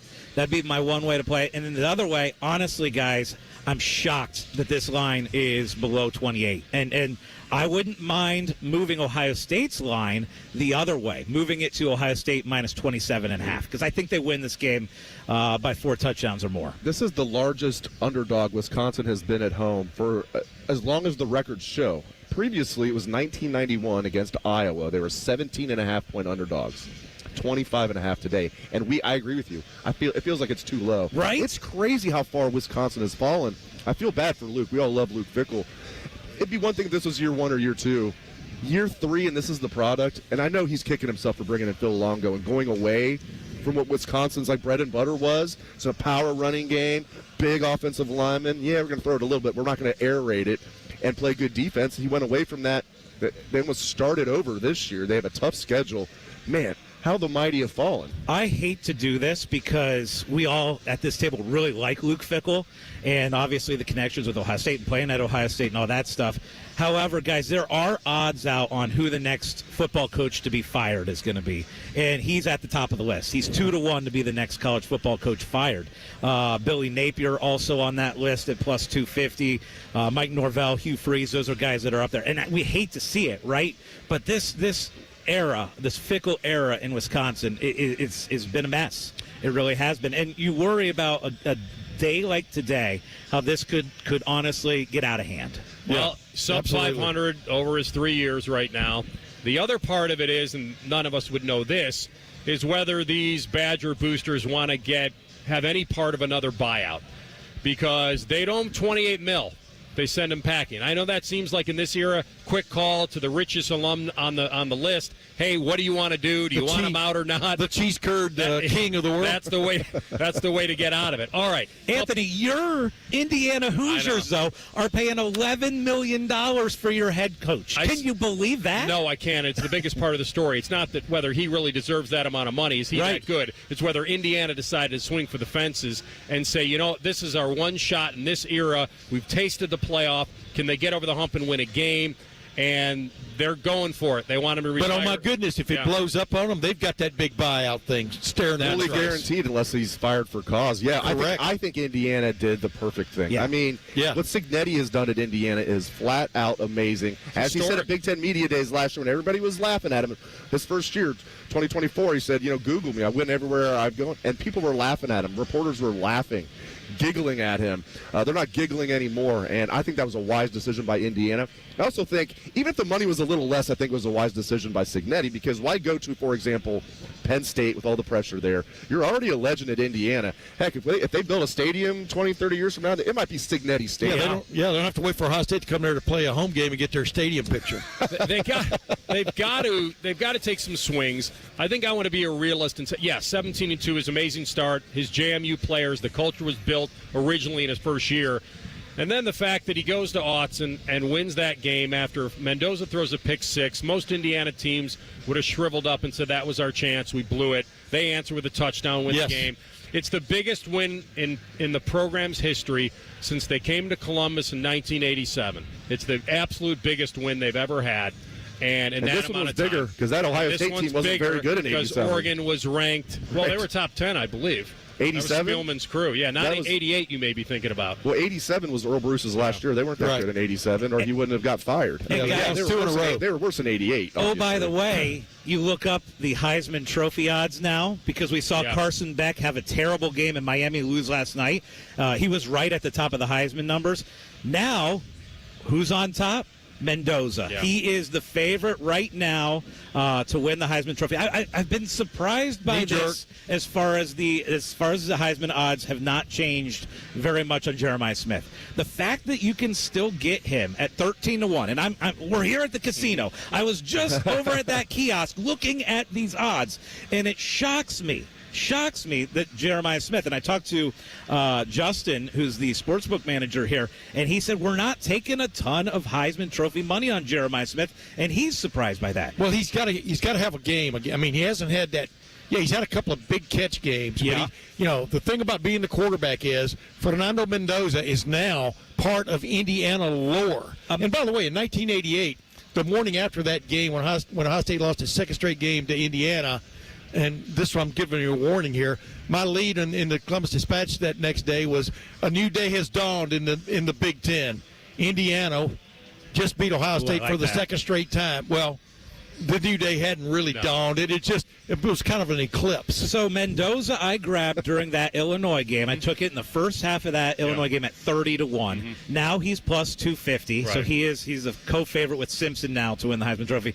Julian Sayin still in the picture. He's 14-1. So it's kind of wild how that's going. But I think there's a really good chance Julian Sayin's going to get very much in this mix. Not like being like on the outside looking in and has a chance. I think he's going to be. If I had to bet, I wouldn't bet he's going to win it. I bet he'll be in New York as a finalist. Imagine, guys, assuming that Indiana and Ohio State are playing in Indianapolis in the Big Ten championship game, and you get to that game where Jeremiah Smith, Julian Sayin versus Mendoza for the Heisman. That one day, that one night is going to be absolutely incredible. Yeah, I've already imagined that, actually. Certainly rooting for it, and Indiana has wowed a lot of people. I don't know if they're averse to a tough game or a game that maybe they shouldn't lose that all of a sudden they're in. That's still in the back of my mind. That could still exist. Reverse psychology out of you. No, you get a Happy Valley. Oh, yeah. You get the Iowa game. Nothing to lose. The Iowa game the week before. I mean, they needed a big time play. I'm not playing. No, I'm serious. I know you're serious. A lot of history played up in that. I agree with you, psychology. Yeah. But taking nothing away from that win at Oregon, and they've been great. And the Illinois bludgeoning and all that. Dude, they beat that team. They included a pick six. They beat them 30-20. Real quick, who's your favorite for the Penn State job? What's it looking? Well, I'm glad you asked that because and we talked about Ohio State and covering, right? So they have been unbelievable at covering games this year. Penn State's 0-6 against the spread. And by the way, this is wild. They are the first team in the last 30 years to be 20 points or more favorites and lose in back-to-back weeks. I mean, that only team in the last 30 years to do it. Right. So obviously James Franklin gone. I have odds on where Franklin will go. He's 3-1 to go to Arkansas, 4-1 to go to Virginia Tech. But the guys that are being thrown out there, we know Cignetti off the table now.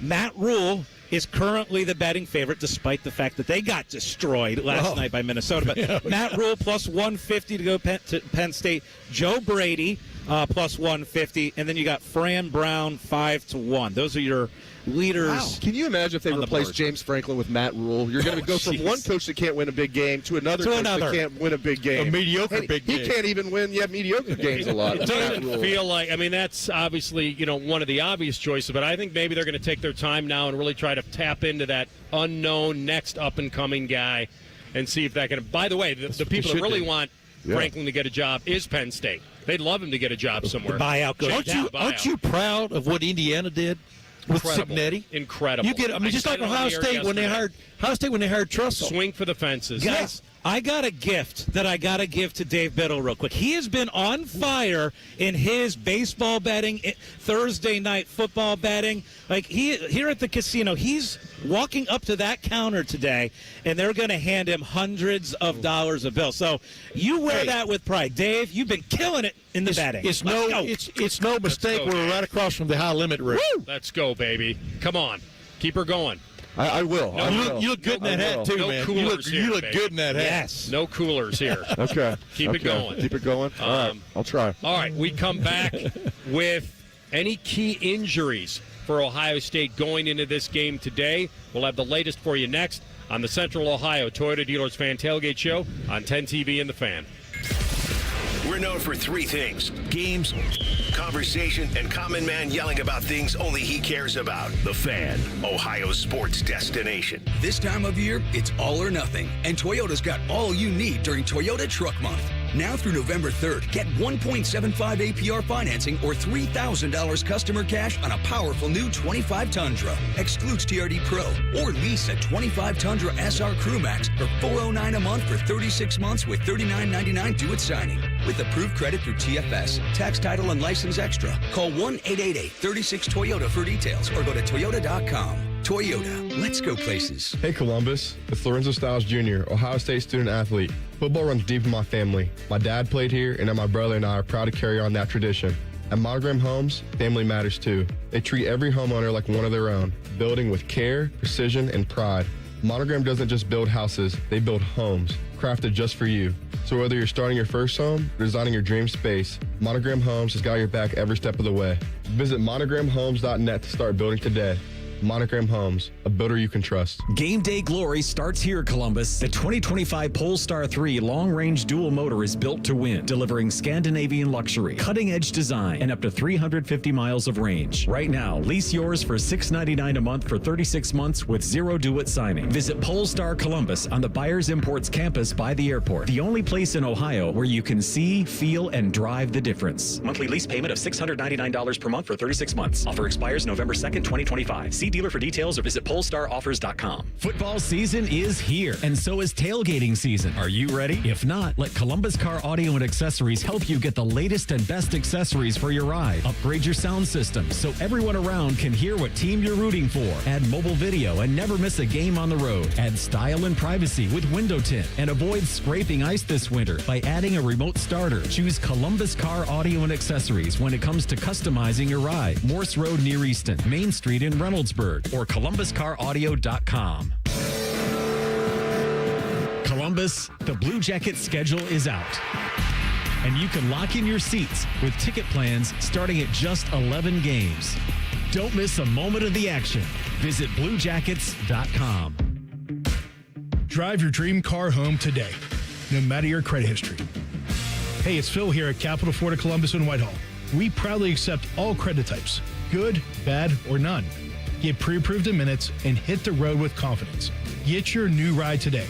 Call 614-861-7150 or shop our huge selection online at CapitalFloridaColumbus.com. Your perfect ride is credit ready and waiting at Capital Florida Columbus. Taking out the trash. Hey Columbus, this is Zach Bourne. And Jacoby Bourne. When it comes to waste service, you want a team that knows how to deliver under pressure, just like Saturdays in the fall. At Bourne Brothers Waste Services, our team is built on toughness, teamwork, and consistent execution. We're the most reliable and customer service-focused waste company in Central Ohio. Whether it is recycling, trash, construction waste, roll-off containers, front loads, or compactors, we have it handled. Call now or visit BourneBrothers.com and let us tackle your waste needs. Taking out the trash. They're trained. They're fired up. Let's do it. When you need heat, they can't be beat. They're Ohio State's undefeated heating and cooling team. For plumbing, drain, heating, and cooling, there's only one team. The Waterworks.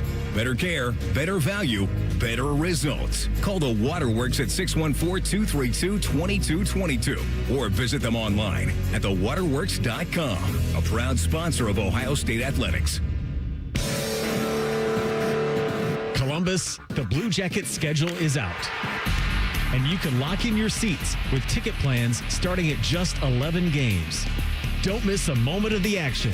Visit BlueJackets.com. It's Monday Night Football on the Fan 2. Catch the Bucks and Lions live from the Motor City. Fan coverage starts Monday at 7 on 1460 AM and the Fans HD2. Sponsored by Roosters, a fun casual joint. Your radio home of the NFL, The Fan.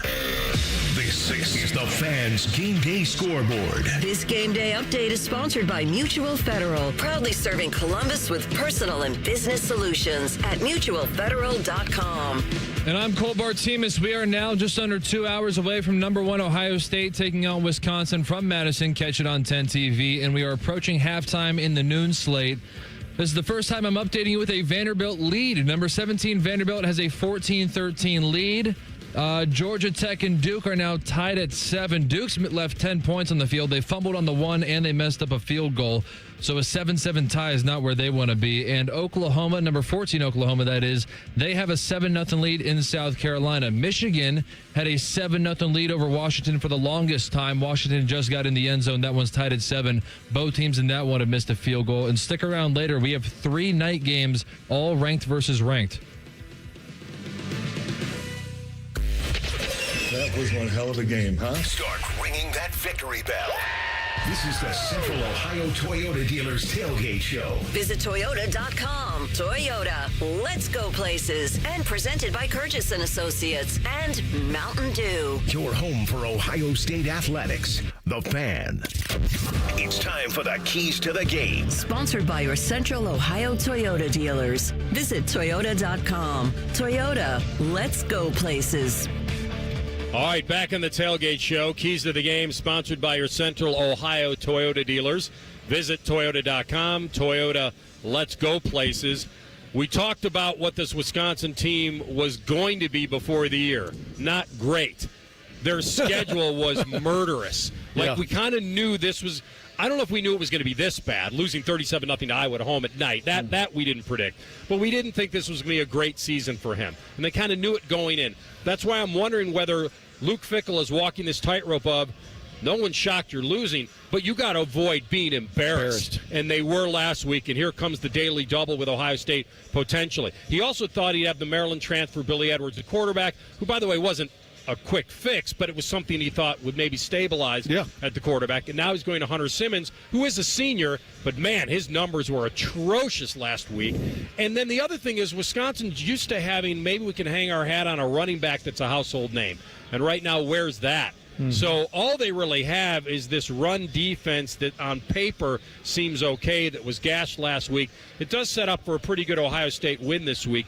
Any other keys, Dave, besides the obvious? And I want to take you right to where this week we had heard that, Bo Jackson had the ankle. Ryan Day said he could have continued. but there was a little worry that maybe with the bye week coming up next week, if you don't need him, maybe you rest him. What are you hearing now? Yeah, I think that he's not on the availability report for Ohio State, which means he should be able to play. Really, the only surprise on there, so to speak, would be Logan George. All right. The good news, it's a great availability report if you're a Buckeye fan because Bo Jackson's not on there, meaning he'll play. At least he'll be available to play. Edric Houston's not on there after being out last week. Lorenzo Styles Jr.'s not on there after being out last week. So they have all those guys back. That being said, Anthony and Tim, I do think, Bo Jackson, his reps will be limited. As you mentioned, they feel like they can win this game, I'm sure, by not giving him too many touches, getting the other running backs involved. We might see fellow true freshman Isaiah West get more of an opportunity today. And, they can beat Wisconsin by not having a good running game. Correct. They've got to get this running game going because they're going to need it. They have to just plan that the weather's going to be bad in Ann Arbor. Just if it's not great, you've got to get the running game going. Has it been bad? No. But last week they only averaged 2.9 yards per carry against Illinois. I think Wisconsin's going to try and stuff the run. The Buckeyes need to prove that they can run the ball consistently. Of course, Wisconsin's going to try to stop the run. That's part and parcel to the defensive philosophy of Luke Fickell and any other defensive coordinator who's worth his salt, right? Flip side of it is you're Ohio State, you're number one in the country. The reason you're one of the main reasons you're number one is you can do a lot of things on offense besides run the ball between the tackles. So I would expect Ryan Day and Brian Hartline, you would like to walk out of Camp Randall Stadium tonight thinking, okay, we got the running game on track. But, it's a total different opponent in 2 weeks when you take on Penn State. I'm more curious today's results about seeing what kind of Penn State shows up at Iowa. That's an interesting game to watch. Will they be revitalized or will they just be playing out the string? Back to what we're talking about, though, when you've got Jeremiah Smith and Carnell Tate and then Max Clare and Will Kazmarek, for that matter, throw the ball, man. I mean, maybe get Brandon Ennis on the beam, but where Wisconsin can handle this team is when Julian Sayin is on point throwing the football. And I don't care if they put a cloud top on top of everything, keep everything underneath. That's when I said earlier in the show, Jeremiah Smith and Carnell Tate sort of like shine in those kind of moments where you make one guy miss and you're going for another 15 yards before they touch you. So I think the main thing that Ryan Day wants is to get the W. I'm not going to steal my line from several weeks ago, but they want to take the W away from Wisconsin and turn them into Isconsin as they're leaving. So I will throw that in there. But you get it the surest way, and then you work on some things. So the interesting part for me will be is if they do load up Wisconsin to try to stop the run, which isn't Ohio State's strength right now, then it isn't taking a page out of Bielema's book that the Illini try to do, which is make sure you don't get beat by the home run ball. So that will be interesting to me is if they do bring extras into the box. The other thing, will they blitz at all on predictable passing downs for Ohio State? Illinois did not. 3rd and 8, 3rd and 9. They rushed 4. Sayin had a million years to throw the ball, and he did the smart thing. He either took the check down to Bo that went for a touchdown, or he hit guys right at the sticks, and so he did a great job. So I'll be curious because you do pick your poison with Ohio State, and the poison that usually you don't want to pick right now is getting beat on the home run ball because you can't chase this game if you're Wisconsin. You don't have the offense to do it. Right. So that's the weird part about this game is how much they will try to slow down the run and take a risk. I am curious, too, if we're going to see Mylan Graham a little bit more today. Maybe a Quincy Porter. Coach Day was asked about it. He said those guys are really close. They're right there. But you got like two absolute studs starting, and then Brandon Ennis is really good, too. We've seen this before. Marvin Harrison Jr., his true freshman year, didn't see the field till the Rose Bowl. Right. That's only because Garrett Wilson and Chris Olave sat out. And it wasn't like he wasn't ready. He had 3 touchdowns in that game. So we've seen this before. They're just so loaded at wide receiver. Mylan Graham is a guy, he's a different type of wide receiver than the rest of these guys. A little smaller, a little quicker. He's a guy I'd like to see more. Now, Brian Hartline's not going to play his number 4 receiver very much. I mean, Brandon Ennis last year was the number 4 receiver. I think he had like 14 catches, something like that, right around there. So Hartline's not going to play his number 4 receiver very much, but this gets out of hand in the second half. That you're going to see a lot of number 5 out there and also number 11, Quincy Porter. I think you're going to see their 2 top receivers going at it today with more Brandon Ennis sprinkled into it, and then see what you get right in the second half especially. And I think defensively, Ohio State should be able to overwhelm these guys, in my opinion. Now, you can always get a freak play. Comes out of nowhere. We'll get to the picks in a minute, right? That's why stupid, really, to pick a shutout in modern college football. But I just see this Ohio State defense getting after the Hunter Simmons. Does not look comfortable. 8 of 21 last week.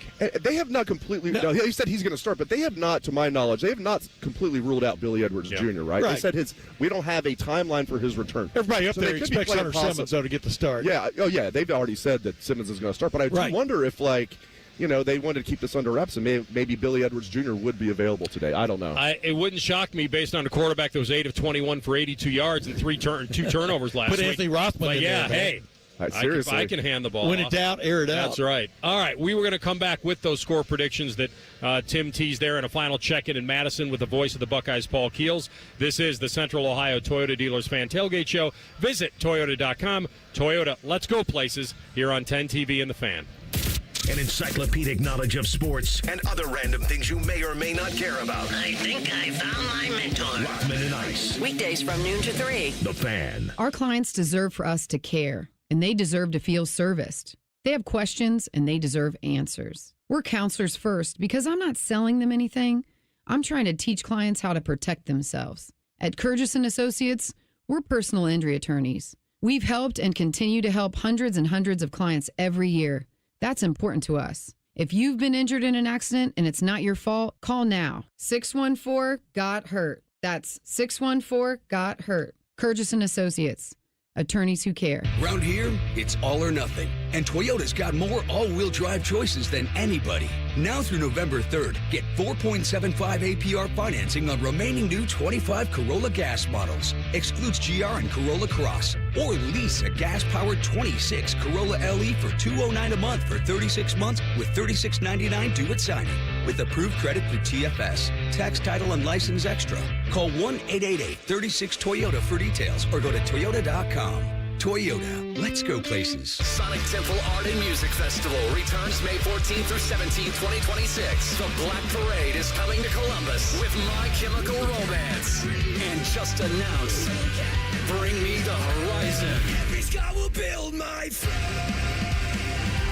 Over 40 bands announced so far, with nearly 100 more coming soon. Get your early bird passes now. Sonic Temple, May 14th through 17th in Columbus, Ohio. Secure your pass for only $1 down at SonicTempleFestival.com. Give me a mountain with lots to do. Give me the sunshine, give me a dew. Give me something simple and true. All I need is sunshine and a cool, refreshing mountain dew. So give me my good friends, give me a dew. Grab some friends and an ice-cold Mountain Dew today. Mountain Dew. Hear those leaves crunching under your feet? Feel that cool nighttime air? It's definitely fall in Ohio. Fall is the perfect time to have the Waterworks Heating and Cooling inspect and tune up your furnace before the cold winter months hit. Just $89 to inspect and protect your family against those wintertime furnace breakdowns. Call 614-232-2222 or visit thewaterworks.com today to schedule your $89 fall furnace inspection and tune-up. Winter is just days away. It's Sunday Night Football on The Fan. Catch the Falcons and 49ers live from Levi Stadium. I like uncomfortably tight jeans. Fan coverage starts Sunday at 7:30. Sponsored by Roosters, a fun casual joint. Your radio home of the NFL, The Fan. The Fan Guest Hotline is sponsored by Federal Elite Heating and Cooling and Bryant, doing whatever it takes to keep you and your home comfortable. The Fan. Bring the energy. It's game day, Buckeye fans. You're listening to the Central Ohio Toyota Dealers Tailgate Show. Visit Toyota.com. Toyota, let's go places. And presented by Curtis & Associates and Mountain Dew. Your home of the Buckeyes, The Fan. All right, back at Hollywood Casino Columbus. It's buzzing. Great place to watch the game. Great place to bet on the game. A little programming note. When we sign off here shortly at the top of the hour. Keep it on 10 TV for Dom, Nicole, and my man Bobby Carpenter with Buckeye Blitz. And then keep it here on The Fan because we'll be going right to the network pregame show. And that's where our final check-in is with Paul Keels, the voice of the Buckeyes. And it is sponsored by Byers Imports. Byers Imports, Hamilton Road by the airport. All right, Big Daddy, what's coming up? Well, coming up, as always, we will hear from both head coaches, Ryan Day from Ohio State and Wisconsin coach Luke Fickell. Tyler Danberg will talk with wide receiver Carnell Tate. We'll also hear from Ohio State defensive coordinator Matt Patricia about how they've continued to play at such a high level. Matt LePay, the legendary play-by-play voice of the Wisconsin Badgers, will tell us about what's been going on with the footballers here in Madtown. We'll also hear from James Grega, the head coach of the Ohio State club football team, who's off to another outstanding start. And as always, we will have our award-winning, world-famous Jump Around Mickey's Dairy Barn, Dexter Lake Nightclub, Double Order of Monkey Fries, and Don Cornelius's Peace, Love, and Soul version of Buckeye Flashback with Hall of Famer Skip Mossick. That's coming up shortly.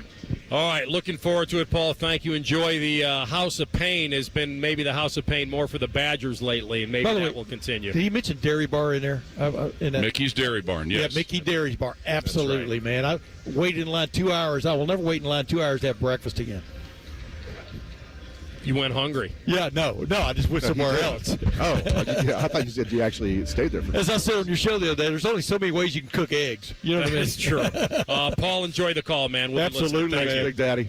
All right. By the way, I also think they filmed Back to School with Rodney Dangerfield in Madison. Yeah, part of it. I think you're right. We had a not Days of Confused. We had an Animal House reference earlier. Do you guys know what college was this site? That would be Oregon. Oregon, yeah. Yes. I didn't know that till last year. Maybe I was the last person on earth to realize that. Yeah. I didn't realize Oregon. Did you hear Dexter Lake Club in there? I heard a Dexter then? Lake Club. So there you go. That's out there. There was a Matt Patricia shout out. I don't think we've talked enough about Matt Patricia. What a great hire that was by Ryan Day. And the funny thing is, when it happened, I mean, you had people coming out of the woodwork saying what a terrible hire it was. And you can't find those people anymore. No, I told Ryan that. I texted Ryan when it came out, when he revealed it. So this is a great hire because you knew what Matt Patricia, if you look past his head coaching days at Detroit, you knew what Matt Patricia was going to bring, which was Jim Knowles had built this thing. You weren't necessarily looking for somebody with a what do they call that thing? A swinging. What do they call the things that knock down buildings? You know what I'm talking about. You weren't looking for somebody to come in and break. A wrecking ball. Yeah. A wrecking ball. You weren't looking for somebody with a wrecking ball. You were looking for somebody, as I've said, who had a great array of sprinkles, like an ice cream store to put on top of what has already been built. And the talent he had on hand, I thought it was a great hire. And that's the thing. It's like, I want to be clear. He's got great talent, and the entire rest of the defensive coaching staff being intact, that helps as well. So absolutely. It's not just Matt Patricia. But you lose 8 starters off the defense from last year, the number 1 defense in the country. All 8 of those guys were draft picks. Yeah. And they're a better defense this year. Now, they have to prove it. That's just my opinion, that they're a better defense, which is a bold statement considering they were the number 1 defense in the country last year. It's just crazy when you say it out loud. You lose 8 draft picks off your defense from last year, and you lose your defensive coordinator, and then the next year you're better. Yeah. It's almost, we're just used to it by now watching this Ohio State defense, and they've looked like that from the jump against Texas. Part of Ryan's process was to make sure that Tim Walton and James Laurinaitis and Larry Johnson were going to go along with. You notice none of them left. And Matt Guerreri, too. Yeah. Matt, excuse me. I always Matt Guerreri, absolutely. And I think it's a really, really excellent staff defensively. This is the Curtis and Associates Fan Tailgate Show. Remember, they don't get paid unless you get paid. All right, so normally I would never underestimate Wisconsin. There's a feel to them. There's a little pride factor there. All I can go on is what I'm seeing and what I know. I'm not buying into the intangible, that Wisconsin somehow, we got to worry about them because of the history and all that. I'm looking at a team that's lost 4 in a row, that has scored 20 points total in their last 3 games, shut out on their home field. Should that, tap into some pride there? Yeah. But I don't feel like I'm disrespecting or underestimating them today. They've got quarterback issues. Yes, they have a head coach who's familiar with Ohio State. And they've got a head coach that hopefully the team hasn't quit on because they know how important this game is to them and him, because this is not a savior season because there's nothing they can do really to save it. Yeah. But they can have something if they were able to knock off Ohio State. Of course, look at their by the way, their back-to-back weeks now coming up. Jeez. Ohio State at home, and then at Oregon, and then they get Washington at home, and then they go to Indiana. And then Illinois at Minnesota. Even those games they're not against ranked teams, although So they both might be ranked by then. And last time I checked, they had a road trip to Alabama. This is the toughest schedule in the country, bar none. I will say this: they hung in there pretty good. The previous game against Michigan, they lost 24-10, but I think they were 17.5-point underdogs that game. They kind of hung in there. So I think this Iowa game, Wisconsin's very limited. I think if they played Iowa 10 times, Iowa would win. I do think the score was an aberration. I don't think that they're as bad as Anthony was saying, and you, Tim. It just kind of snowballed. It was a lot like Indiana. Is Indiana way better than Illinois? Yes. If they played again, would Indiana win by 53? Of course not. No. Yeah. That game just kind of snowballed out of control. So I think Wisconsin might hang in there for a while. They're just so limited. Ohio State's going to overwhelm. Here's the thing. What's Wisconsin going to try to take away from Ohio State from an offensive standpoint? Ohio State's offense. They're definitely going to try to stop the run to begin with. But my point I keep making about this Ohio State team, and it really has been this way for several years, but definitely the last 2 years, is it's kind of like a security guard with a bunch of keys hanging on his hip. They have a key to unlock whatever it is you throw at them defensively. They have a counter move. This Ohio State team does. And when you can throw the ball the way they can throw the ball, with the quarterback getting more and more confidence and with the receivers involved, how do you stop that on a consistent basis is the conundrum for everybody. Washington had a little bit of an idea about it, but it helped when Ohio State got down there on their first drive and got stoned at the 1 yard line. And then Ohio State gave them the ball at the end of a punt. So that was a strange first half. Yet who had the lead at the end of the first half? It was Ohio State with Jeremiah Smith coming across in that little drag route, catching it and cutting up field. That's what Ohio State continues to have. That none of these teams. Now you're going against a team that's very inferior in my opinion. I really don't see, like you were talking about, Anthony. You can lean on tradition and culture and all that stuff. You still got to have the Jimmies and the Joes, and I just don't. I don't see a matchup that gives a Wisconsin advantage in any respect to this game. Jump around only really works when you're the better team, and they're not. And so the atmosphere, because you're going to watch Ohio State guys do the jump around. You're going to. Oh yeah, I don't know Ohio what the State score fans. will be at that point. I don't know how many fans will be in the stands at that point. Now, I wish they could judge the jump around by somebody having a Richter scale, right? Because that's when the ground's really shaking, then everybody's into it, And I would think there's going to be a lot of Ohio State fans there today, though. They want to experience that. Yeah, weather should be good. We canceled jump around. They're not doing that. But, yes, it has been the house of pain for a lot of teams going in there, but it hasn't been lately. And like I said, we knew this was going to be a gauntlet for them in their schedule, and now it's just stacking up on them, and it feels overwhelming. What they have in their room, whether they can say, hey, this is our one chance to show what we're made of, I'm sure they're going to come out with that fight. We'll find out if they do. The Toyota Fan Tailgate Show presented by Mountain Dew. And so we've arrived at that point of the equation where we give our final predictions. Tim, how do you feel about it? I like Ohio State, something like 45-7. It's hard to get a shutout anymore. I've already played my shutout card once this year, and it worked. But don't go to the well too often, right? I take that from big-time gamblers like yourself and Biddle and Scotty Vegas, but 45-7, including a defensive touchdown for Ohio State. Yeah, when I thought the weather was going to be bad, I picked 35-7. I'm now closer to Tim. I'm bumping that up. I'm going to give the Buckeyes an extra touchdown. I have the Buckeyes winning this game 42-7, so I have them covering with relative ease. I also have the over. The over is just 41.5 points. That's because Wisconsin's not going to score very much. I feel like I'm being generous giving them 7 points. But, yeah, I have Ohio State 42, Wisconsin 7. Yeah, I got him 38-7, so we're all kind of you were right close last there. week, weren't you? Fairly close last week, so were you. You need Ohio State to put one in there. I need Ohio, one of those games I need Ohio State not to score. I think it was a 70-0 game. That's right. We want to thank all the people tuning in today. A special day on 10 TV, so we thank you as well. Come on out to Hollywood Casino Columbus, watch the game with us, and keep it locked here right on the Fan.